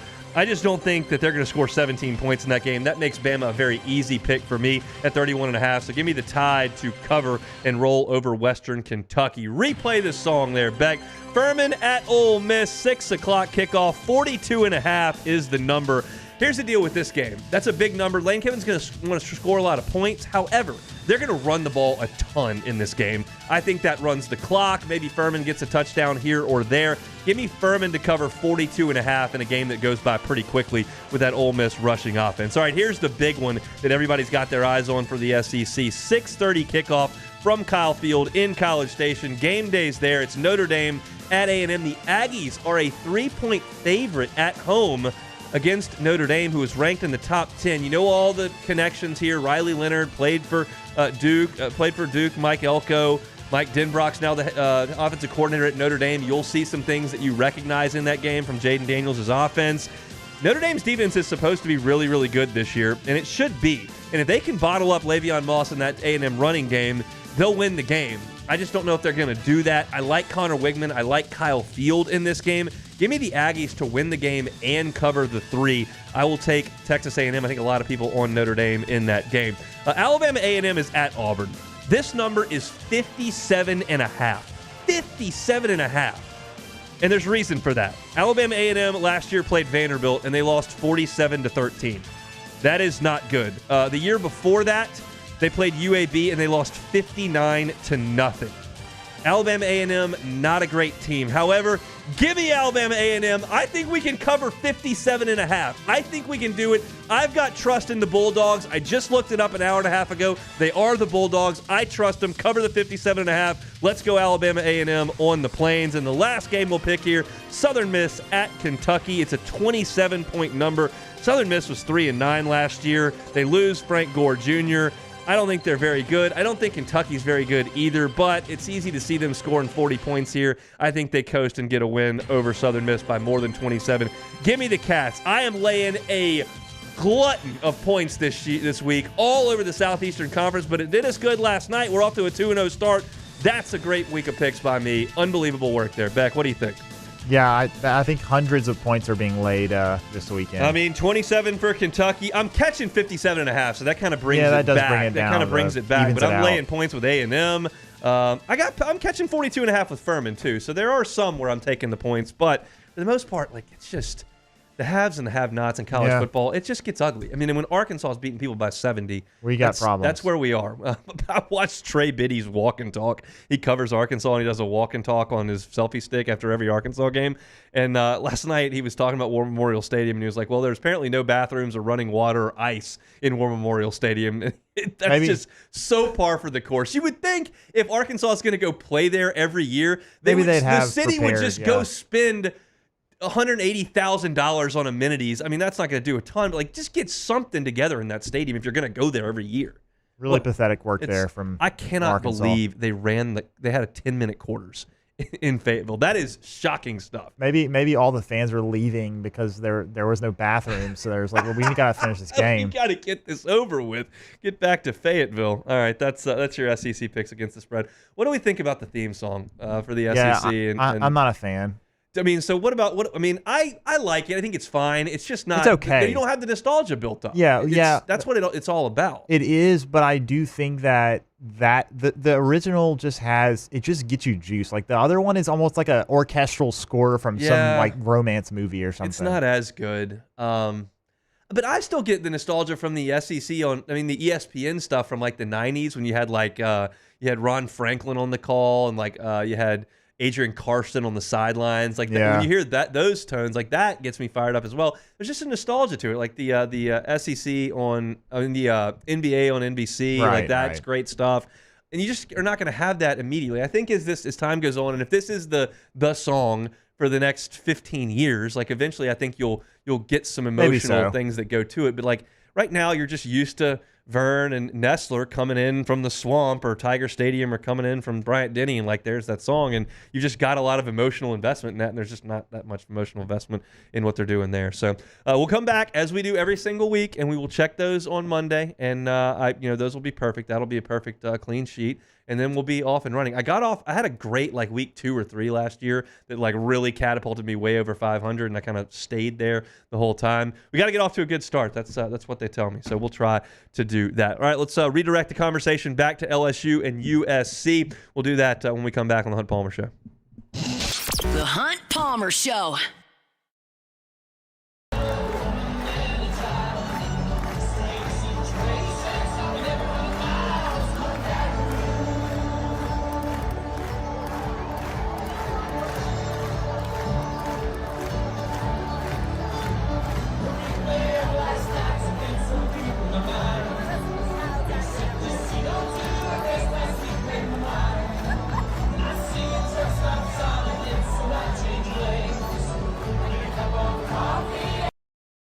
Jerry and Benny Payne began Central Plumbing Company out of their driveway in Tanglewood subdivision. 50 years later and 4 generations down the road, we continue to serve Baton Rouge and the surrounding areas for all of their plumbing needs. Residential, commercial, industrial, or hospitality, Central Plumbing is here 24/7, 365. We want to thank our customers, family, and friends for 50 years of success. And looking forward to 50 more. It's an everyday thing here. We work horses in the mornings and we work on the property during the day, and without these John Deere tractors, you know, it'd almost be impossible to keep up with the place. I've dealt with some of the other colors and stuff, and I never really got the response back that I get from John Deere, you know. We really enjoy dealing with Sunshine. They're good people. They always check on us and make sure our equipment's running, and we love them. Flip the switch and learn more about what it means to be powered by Sunshine at sunequip.com. I've been doing business with Luba for 25 years. They're dependable, trustworthy. It's just the attention to detail with our clients. Our folks have years and years of experience. They're highly trained professionals, but many companies have that asset. What I'd like to think makes Luba a bit different is that we use those talents in a way that truly is dedicated to serving the needs of the folks who depend on us. Dylan Cruz here to tell you about Six Rings Baseball and Softball Camp. If you live on the North Shore and play ball, go to Six Rings Camps with former LSU assistant coach Dan Canaveri. His knowledge is second to none, and your child will improve and have fun doing it. Camps were held at Coquille Park and Six Rings Academy in Covington with 4 sessions over the summer. Full day and morning only sessions are available from ages 7 to 13. Go to sixringsbaseball.com or call 985-206-9096. Learn the game to love the game. When it comes to ending cancer, we push forward, always working together for you. That's why our cancer experts at Ochsner have clinically integrated with MD Anderson Cancer Center. This means advanced cancer care, including access to life-saving clinical trials and integrating care to treat the whole you. Introducing Ochsner MD Anderson Cancer Center. Long live you.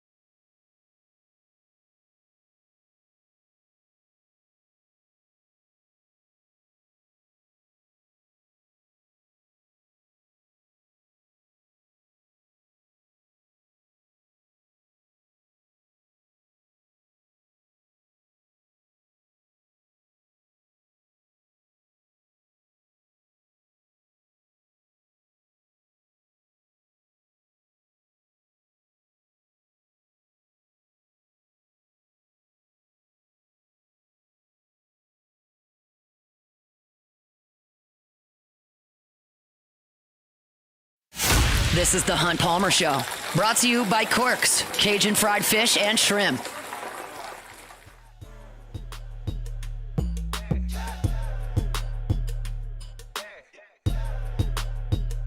Is that drop the new one for Corks? Is that like grease It bubbling is. in the background? It Oh is. my God. That is illegal. Yeah. I can't do that. I'm sitting here chained to a desk doing a radio show. I want some fried catfish. So do I. Goodness gracious, we can make that happen. I'll eventually one Friday I'll pick up some corks for the whole gang. That would be here and nice. We'll make it happen so that when they play the grease frying in the intro, I already have to look at this panel right here that's got fried catfish and crispy shoestring fries and hush puppies. Good stuff. The crawfish etouffee. They got fantastic po' boys at Corks, by the way. I was talking to Glenn West at football practice one time a couple of weeks ago.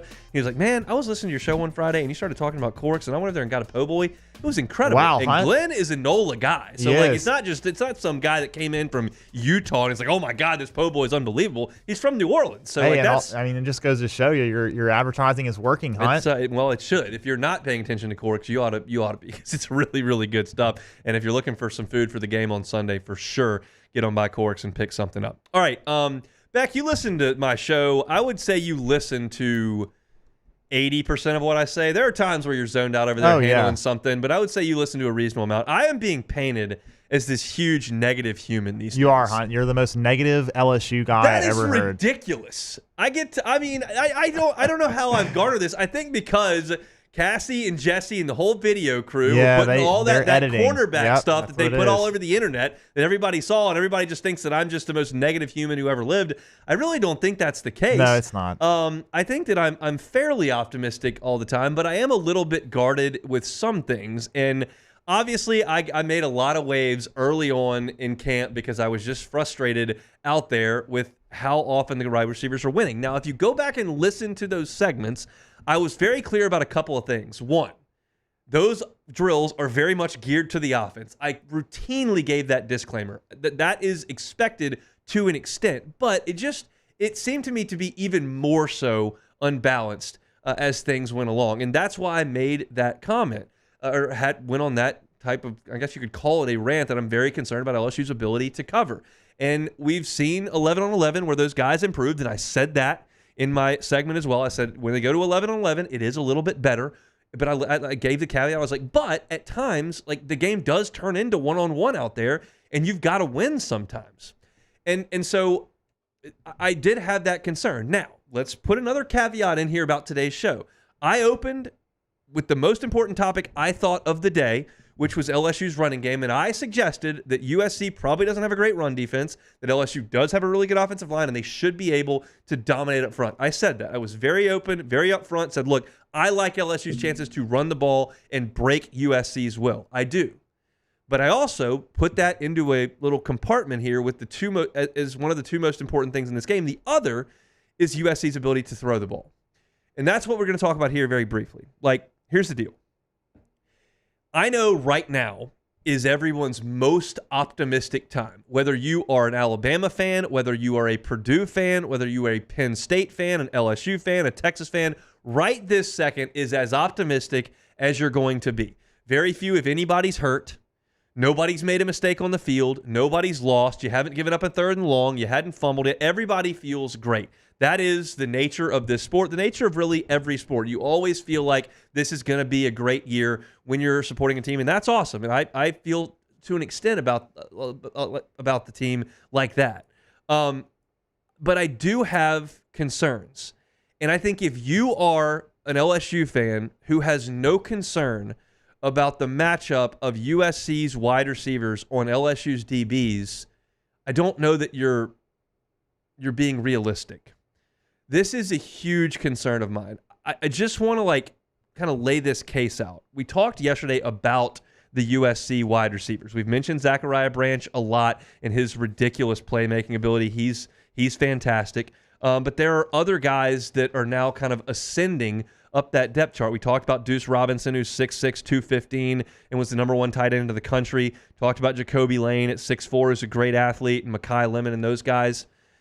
And if you told me that LSU had Patrick Peterson or Tre'Davious White or Christian Fulton or Derek Stingley, even if you told me LSU had Thorold Simon or Jalen Mills at corner, that's down a notch, but guys who were taken in the NFL draft, and Mills has played for a while in the league, and those guys weren't Thorpe Award winners. Those guys weren't first-team All-Americans, but they were proven commodities as defensive backs.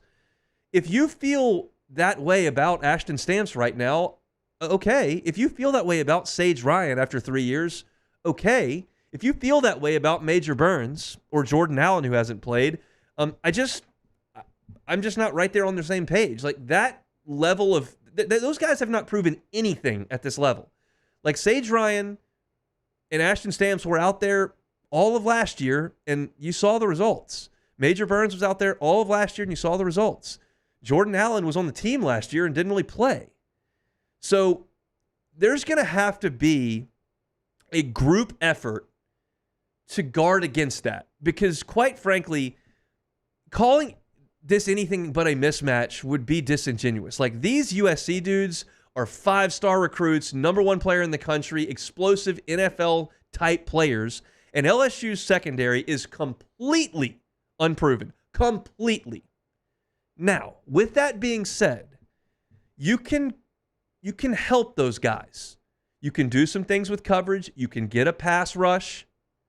You can play some zone. You can confuse a young quarterback. And those guys can develop. They absolutely can.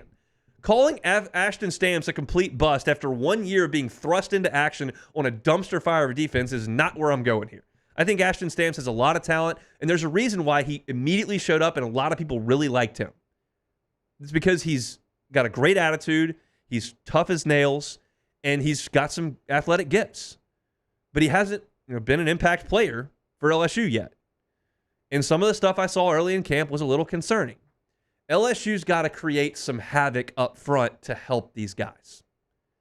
USC's going to get theirs. I'll be surprised if they play 4 quarters and USC doesn't hit a big play for a touchdown. But the difference is that we're grading on a curve here with these LSU defensive backs. They don't have to be perfect. No one is asking LSU to hold SC to 17. No one is asking that. You're asking these guys to make some contested plays on 3rd down, to make some contested plays in the red zone, and to not bust coverages.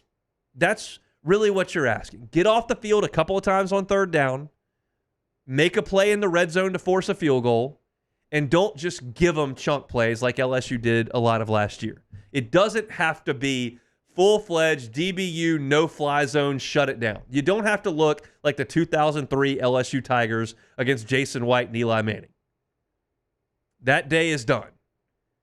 There's too much creativity, the field's too spread, and you're facing a guy who rolls out of bed and has offenses that average 40 points. That's just the nature of Lincoln Riley's being. But it's a massive concern of mine. I will be here on the post-game show on Sunday night, and I'll be right in this same chair on Monday talking about it. And if LSU dominates Zachariah Branch and Mekhi Lemon and Deuce Robinson, I will sit here and say, y'all were all right. I'm an idiot. I overreacted to some drills in early August, and these guys have really developed, and they're awesome. And I'll be the happiest guy to admit I'm an idiot that ever lived. But I'm concerned about that I perceive as a mismatch. I'm at the point with LSU where I feel great about the offensive line. I feel really good about the quarterback. I feel really good about the wide receivers. I feel really good about the running backs. I'm starting to feel pretty good about LSU's defensive line. I did not think I would have said that in January and certainly in April. I think Jacobian Guillory's had a great camp. I think that the guys they have on the edge are doing some really good things. They're being coached better. Bo Davis is really good. I'm starting to feel pretty good about LSU's defensive front. I love the linebackers. I think Greg Penn's a really good player who's smart. I think Harold Perkins is going to be put in an advantageous spot. I think that Whit Weeks has a chance to be an all-SEC type player. Everywhere else, outside of maybe punter, I feel really good about where LSU is, or great about where LSU is. They're going to have to show me something in the secondary. That's just where I am. I don't think that makes me some sort of wild nega-tiger.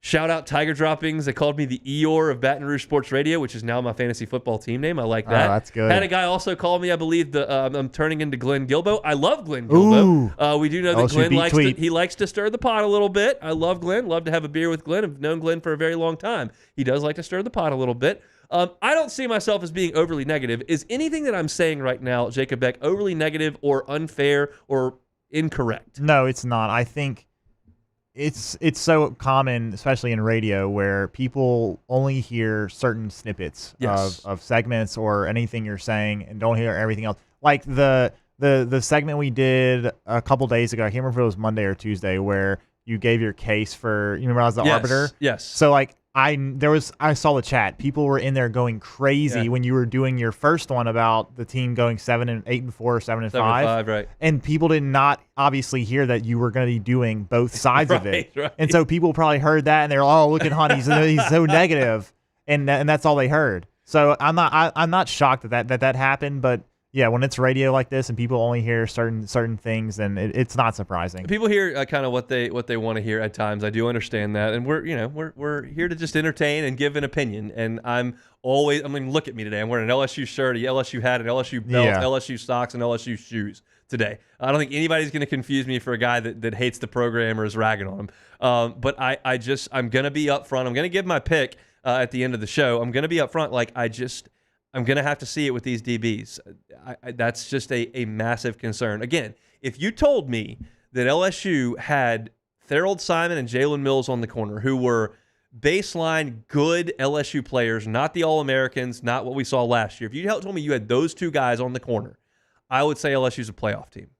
But right now in this era, with the question marks they've got at cornerback and even at safety, I'm hesitant to go there right now.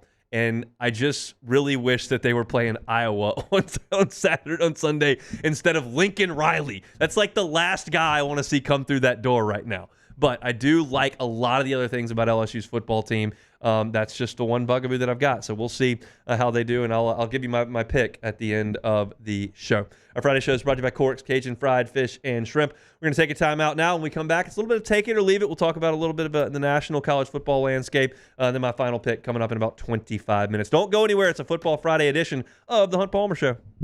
The Hunt Palmer Show.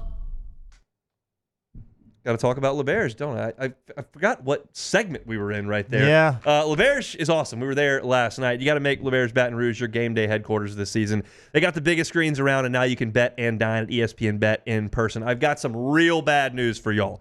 If you're playing in my Cover 5 league, which you should be doing, you can jump in right now by downloading that Pin Play app and the Cover 5 app as well. Put in your Pin Play number and play. You're in a hole because I had the Arkansas Razorbacks last night, and they absolutely rolled. I am plus 18.5 points on my Cover 5 league right now. You get points by covering by more. So Arkansas was a huge favorite, 48.5, but they covered by 21.5. So I got 21.5 points. It's a really cool way to play, and you can compete with me all season long in that SEC Pick'em. All you got to do on the Cover 5 app is enter the code LABRSEC24. That's LABRSEC24. Pick each SEC game that week and play against me. If you're not a member, you can get the Pin Play app today. LeBears Baton Rouge, your live sports headquarters. Must be 21 or older. Gambling problem? Call 1-800-589-9966 for help.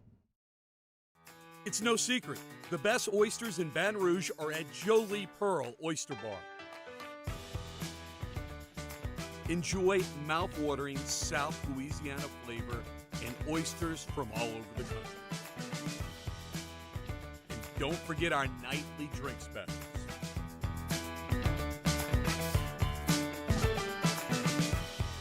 Jolie Pearl Oyster Bar, located in downtown Baton Rouge.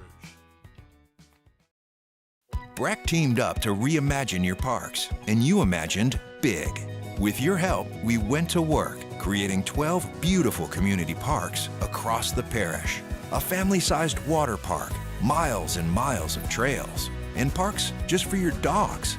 There are more places to splash, to explore, to run wild, and even soar. You imagined, we delivered. Gold. Breck, your #1 park system in the nation. Electricity is all around us, and our families depend on it. Every day is sparked by the power of a cold drink or a warm meal, a movie night, and a comforting light at the end of a dark hallway. From sunrise to sunset, playtime to bedtime, our team is ready to take care of your electrical needs. Even in the case of an after-hours emergency, the light in your life shines brighter with Mr. Electric. Hey, it's Matt Moscona. For years, you've heard me tell you about Insurance Network of Louisiana, helping you find better coverage for less money. But it's not just for your home and auto. They also offer commercial property. So, retail stores, professional offices like doctors, dentists, attorneys, clothing boutiques, Insurance Network of Louisiana can find you better coverage for less money. They service the entire state of Louisiana, and they're local. So call today at 293-0450 or lainsurance.net. Gulf Coast Office Products is a nationally recognized Savin office equipment dealer based right here in Louisiana. Over 100 employees strong, Gulf Coast has the boots on the ground to support all vertical markets from education, engineering, legal, and finance. With the latest in office technology from desktop to production segment units, Gulf Coast and Savin have the perfect fit for you. Call 225-756-2644. That's 756-2644 for Gulf Coast Office Products. There it is, the extra mile, on the border of expected and extraordinary for those willing to go further, like vans customized for work or play, with safety and tech to keep you connected, supported by a 5-star sales, service, and finance team, and backed by the 1-star you know. So go the extra mile. It's never crowded, because so few have what it takes. You're listening to The Hunt Palmer Show, brought to you by Corks, Cajun Fried Fish and Shrimp.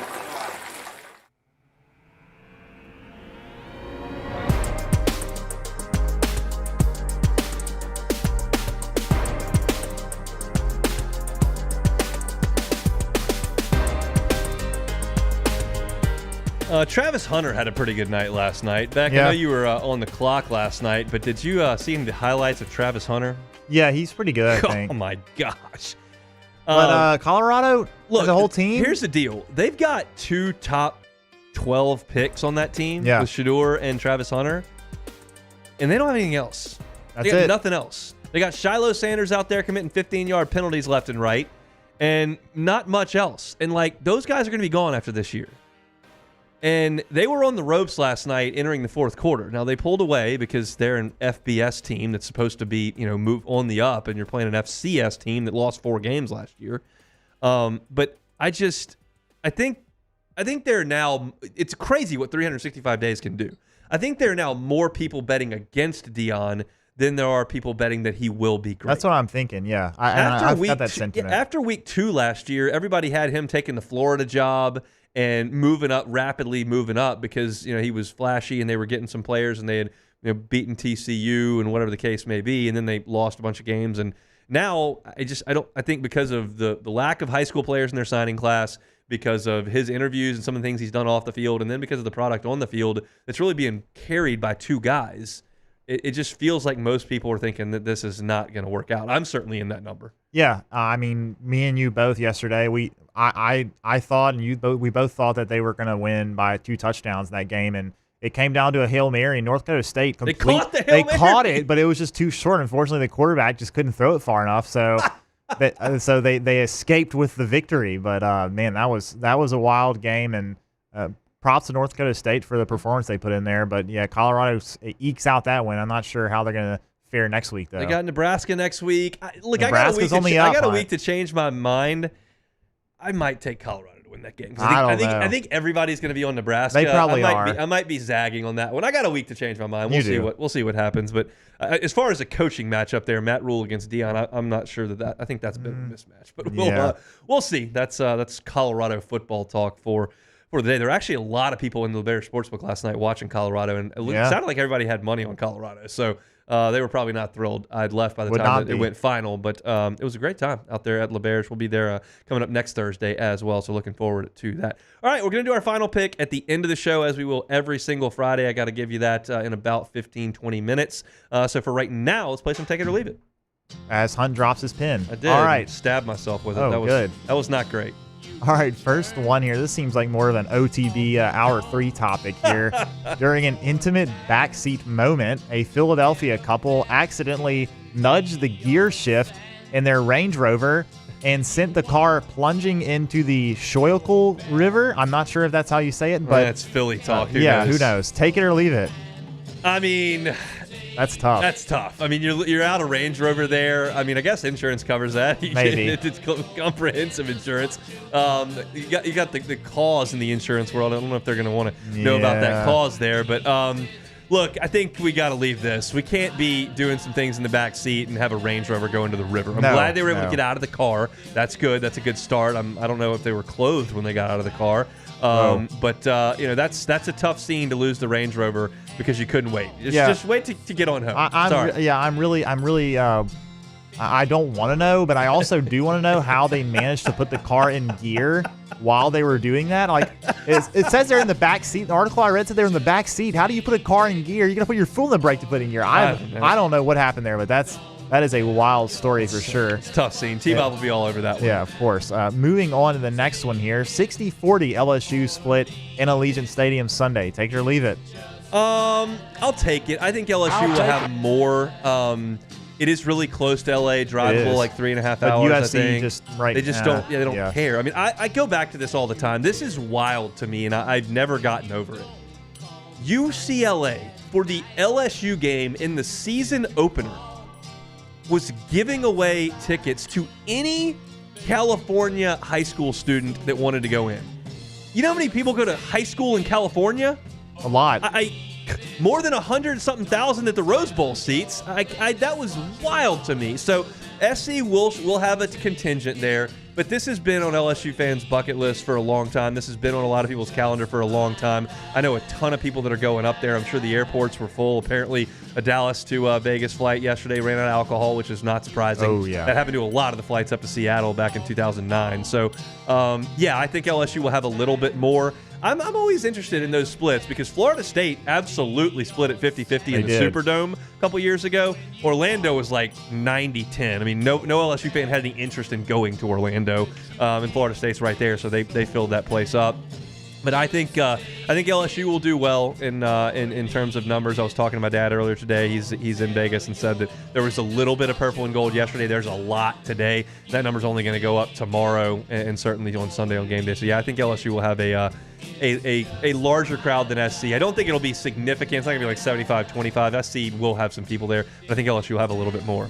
All right, next one here is our Chicago Cubs are going to be taking on Dylan Cruz and the Washington Nationals tonight. And it's in about 3 hours, about 6 o'clock, I think, his first pitch. You hope Shota strikes out Cruz 3 times. Take it or leave it. Got to take it. I'll take it. It's just going to make the people mad. But look, this is the deal.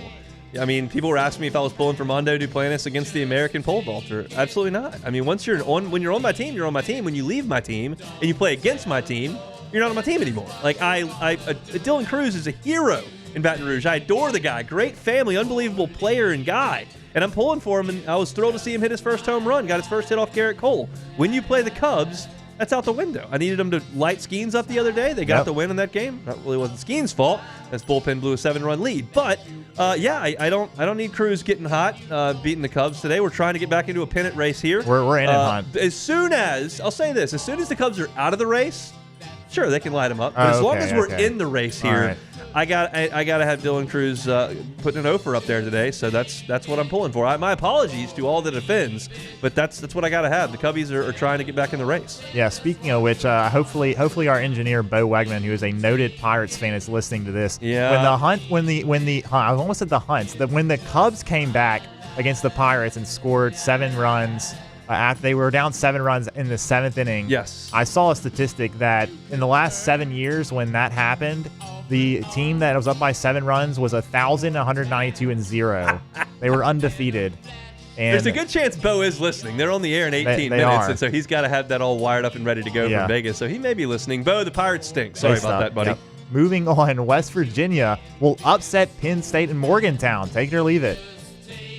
That's going to be a scene. I'm going to leave it. I think Penn State's better, but I'm certainly not going to count that out. I think there's a real chance that the Mountaineers can spring the upset. I have been to Milan Pusker Stadium.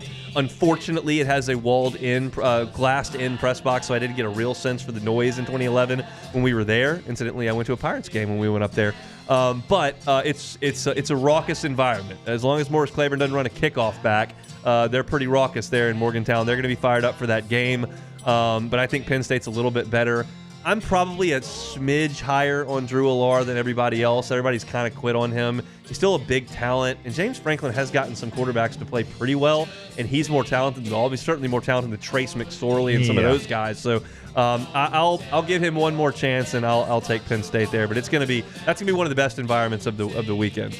All right, next one. Iowa will erupt, Hunt, for 40 points after the departure of Brian Ferentz. Take it or leave it. I'm going to leave that. Who are they playing, Hunt? They're playing somebody that's not very good. Let's see. Iowa has got a game this weekend against – is this all SEC? No. They're playing Illinois State. Ooh. Who I believe is the Redbirds. The Redbirds. That line is 22.5. The over-under is 40. Oh, God. It's just so brutal. Everybody scores 60 on opening weekend, and their line's only so. Look, this is a team in Illinois State last year that posted a 5-win mark. They did not play any Power 5 teams. I just the stench of Brian Ferentz is probably still lingering in Iowa City there. So I'm going to go ahead and say they're not going to erupt for 40 points. I'll say they score a gentleman's 24 in a victory. That sounds good to me. Last one here. T-Bob will take it easy this weekend. Take it or leave it. I'm going to leave this. Yeah. I mean, that's the inference here. Might be the easiest he's going one. to take it easy. But, they finished work today at 8 a.m. That's early. when he was done. Yeah. Because you're out on Pacific time. They're done at 10. There's no chance he's going to be able to kill 8 a.m. onward in Las Vegas without turning it up a notch. That's just what's going to happen. We're going to have some serious worries about T-Bob's welfare this weekend. I'm concerned, and I really believe that we should have had somebody that was just with him at all times just to make sure that he's Here's okay. another take it or leave it. T-Bob said this morning that he was looking at some things on his phone about the hotel they're staying in. There's a Titanic exhibit apparently that he was interested in. Are you going to take or leave the Titanic exhibit in Las Vegas? I'll probably leave it. I'm not sure what. I don't know. I'm not sure we're going to really get the whole story of the Titanic from an exhibit in Las Vegas on the Strip. But, yeah, you never know. Maybe it's okay. Maybe it is great. I don't know. I'm going to leave it, though. I mean, you can get in trouble. I don't think Flynn Foster and Gordy Rush are going to approve T-Bob's expense slip if he brings them a $400 pool bill for all the $11.50 beers that you have to drink at the pool. So I think he's going to have to figure some way to make things affordable with that much time in Las Vegas off the clock. But y'all need to tune into Whiskey and Wine coming up on Sunday. That's going to be quite a scene. And then Monday, all bets are off on what Hester's going to have to drive the ship on that one. So we'll see how T-Bob handles things. But that's it for this edition of Take It or Leave It here on this Football Friday edition of the Hunt Palmer Show. One more time, I'll give you our schedule for Sunday for those that don't quite recall or haven't gotten back into football routine. Kickoff's at 6:30 Central Time. So at 1:30, Eagle 98.1 Game Day is going to fire up. Charles Hannegriff will be piloting that ship with Matthew Musso. They'll be on from 1:30 until 4:30. That's a 3-hour show. I take over on the LSU Sports Radio Network from 4:30 until 6 o'clock. That's me, Brandon Taylor, and Marlon Favorite. We'll toss it up to the desert at 6 o'clock to Chris Blair and Jacob Hester and Gordy Rush for the call of the game. Once it goes final, 30 minutes afterward, I'll be on for an hour with Brandon and Marlon chopping things up on the official LSU postgame report. 90 minutes after the game goes final, Eagle 98.1 Game Day's postgame show with Charles Hannegriff from out in Las Vegas. Whiskey and Wine will also be going on right when the game goes final over on YouTube. So we start things up with our game day coverage coming up on Sunday at 1:30 over on Eagle 98.1. All right, we've got one more segment to go. My final pick for this football game coming up next. The Hunt Palmer Show. Boudreaux's Electrical Services. Love telling you about Neil and Melissa. They've been running Boudreaux's Electrical for 40 years. You can check them out online, boudreauxelectrical.com. Get that Generac home standby generator installed at your house soon. It just gives you so much peace of mind to know that you're not going to have to lose power. Whether you work from home and need it all the time, those pesky afternoon showers that come through and can knock out the power for a few hours and just throw your whole day off, that's on the light side. On the heavy side, we know these hurricanes can come through and we can lose power around here for a week. You can prevent that with a home standby generator from the folks at Generac and Boudreaux's Electrical. They're a premier dealer. That means they're in the top 3% nationwide in terms of Generac generator sales. Check them out online, boudreauxelectrical.com. You can also give them a call at 985-397-1562. Again, that's 985-397-1562. Every single Generac home standby generator comes to you with a 7 to 10 year warranty from the folks at Boudreaux's Electrical. Give yourself the peace of mind knowing that you're not going to lose power. Get a Generac home standby generator put in today. It's Boudreaux's Electrical. You can find them online, boudreauxelectrical.com. When it comes to ending cancer, we push forward, always working together for you. That's why our cancer experts at Ochsner have clinically integrated with MD Anderson Cancer Center. This means advanced cancer care, including access to life-saving clinical trials and integrating care to treat the whole you. Introducing Ochsner MD Anderson Cancer Center. Long live you.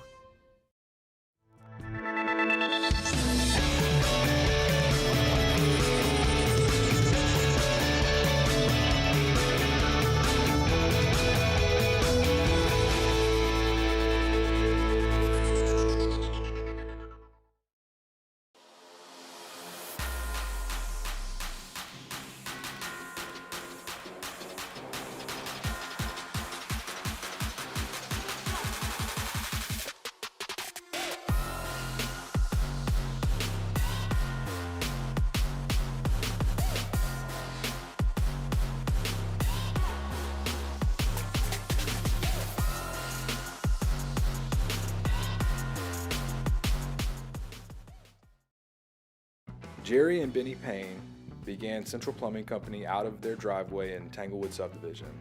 50 years later and 4 generations down the road, we continue to serve Baton Rouge and the surrounding areas for all of their plumbing needs. Residential, commercial, industrial, or hospitality, Central Plumbing is here 24/7, 365. We want to thank our customers, family, and friends for 50 years of success. And looking forward to 50 more. It's an everyday thing here. We work horses in the mornings and we work on the property during the day, and without these John Deere tractors, you know, it'd almost be impossible to keep up with the place. I've dealt with some of the other colors and stuff, and I never really got the response back that I get from John Deere, you know. We really enjoy dealing with Sunshine. They're good people. They always check on us and make sure our equipment's running, and we love them. Flip the switch and learn more about what it means to be powered by Sunshine at sunequip.com. I've been doing business with Luba for 25 years. They're dependable, trustworthy. It's just the attention to detail with our clients. Our folks have years and years of experience. They're highly trained professionals, but many companies have that asset. What I'd like to think makes Luba a bit different is that we use those talents in a way that truly is dedicated to serving the needs of the folks who depend on us.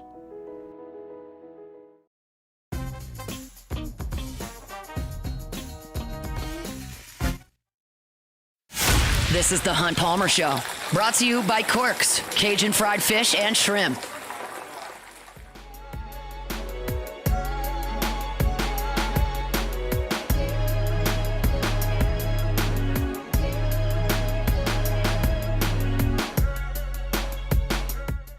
Rev is delivering our coverage live from Las Vegas starting today. Of course, we get off the bench this morning, then after further review following us in just a few minutes here, and then continuing Sunday, September 1st with Eagle 98.1 Game Day. Our coverage is also presented by Goodwood Men's Sexual Wellness. Watch us live on the 104.5 ESPN YouTube channel. Kick off 2024 LSU football season live from Las Vegas with Rev and 104.5 ESPN Baton Rouge.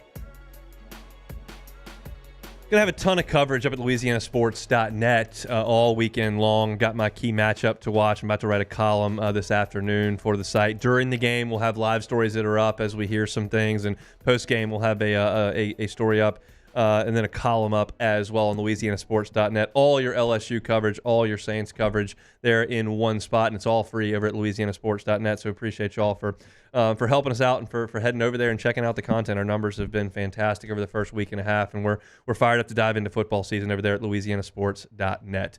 All right, it's time to pick this thing, y'all. Look, this game, it really is amazing the amount of similarities between these two teams.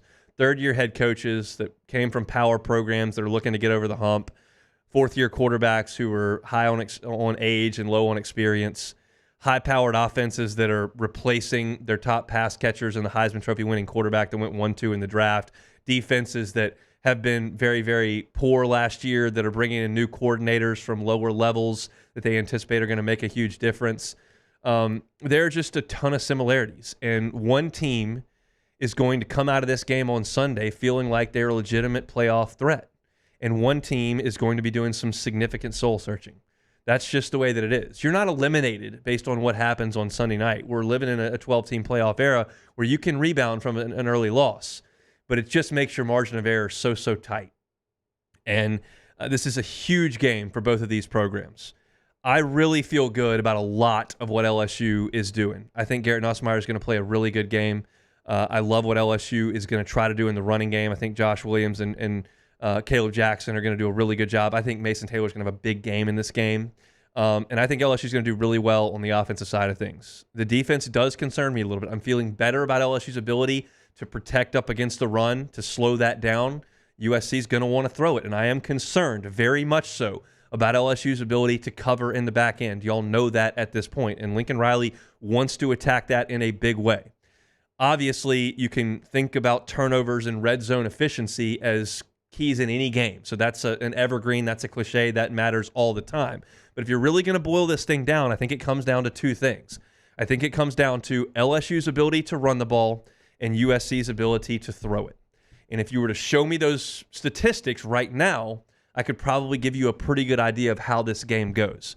I don't believe this is going to be one of those sloppy offensive games that you see a lot of times early in seasons. These teams, I think, are going to come out pretty well equipped to do some things on the offensive side. And I think they'll score some points. This is a game that I believe is probably going to get into the 30s when it's all said and done. I have wrestled with this pick for over a month, and I've struggled with coming to grips with the pick. I felt pretty good about my pick last year with Florida State, and it turned out that was the way the game played out. This time around, with LSU and Southern Cal, I'm taking the Tigers. I think it's a high-scoring game, but I think LSU has the ball last, goes down the field, and gets a field goal to win it. I think LSU wins it 37-35 with a score right there at the end. I think this is going to be really, really tight, but I feel like LSU's got enough this time around to get by, and that's all we need. I cannot handle another season-opening loss. I cannot do it. We have got to come out and win this football game coming up on Sunday. Either way, I'll be talking about it on the postgame show. I'll be talking about it Monday when we're back in action. Y'all have a safe and wonderful Labor Day weekend. Enjoy the football. I know there's really only one way to enjoy it. That's if LSU comes out and wins it. Matt's coming up next to drive you home from the Strip in Las Vegas. I am headed to Rouse's. We're back Monday. Come on, Tigers. It's the Hunt Palmer Show.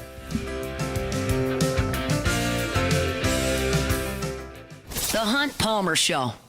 Audio, video, security solutions, avssla.com is the website. Mitchell Fisher and his team are fantastic to work with. There's nothing that's more important than the safety and security of your house and your home. And Mitchell Fisher and his team at Audio, Video, Security Solutions have helped us out with the security of our new home. Put in 2 cameras, front door, back door, and they've got sensors on all the windows. We've got an app right there on the phone that we can look at the videos 24/7, front door, back door. You can pause, record, playback. We don't play any cloud storage feeds or anything. And AVSS supplied all of that. We didn't have to go buy them and have them hook it up. They did the whole thing start to finish. We've got an app that allows us to arm the burglar alarm and to disarm it remotely. That's been a huge help to us as well. Mitchell Fisher and his team at Audio Video Security Solutions can do all of that for you as well. Got to give them a call or go to the website, avssla.com. It's Audio Video Security Solutions right here in Baton Rouge, avssla.com.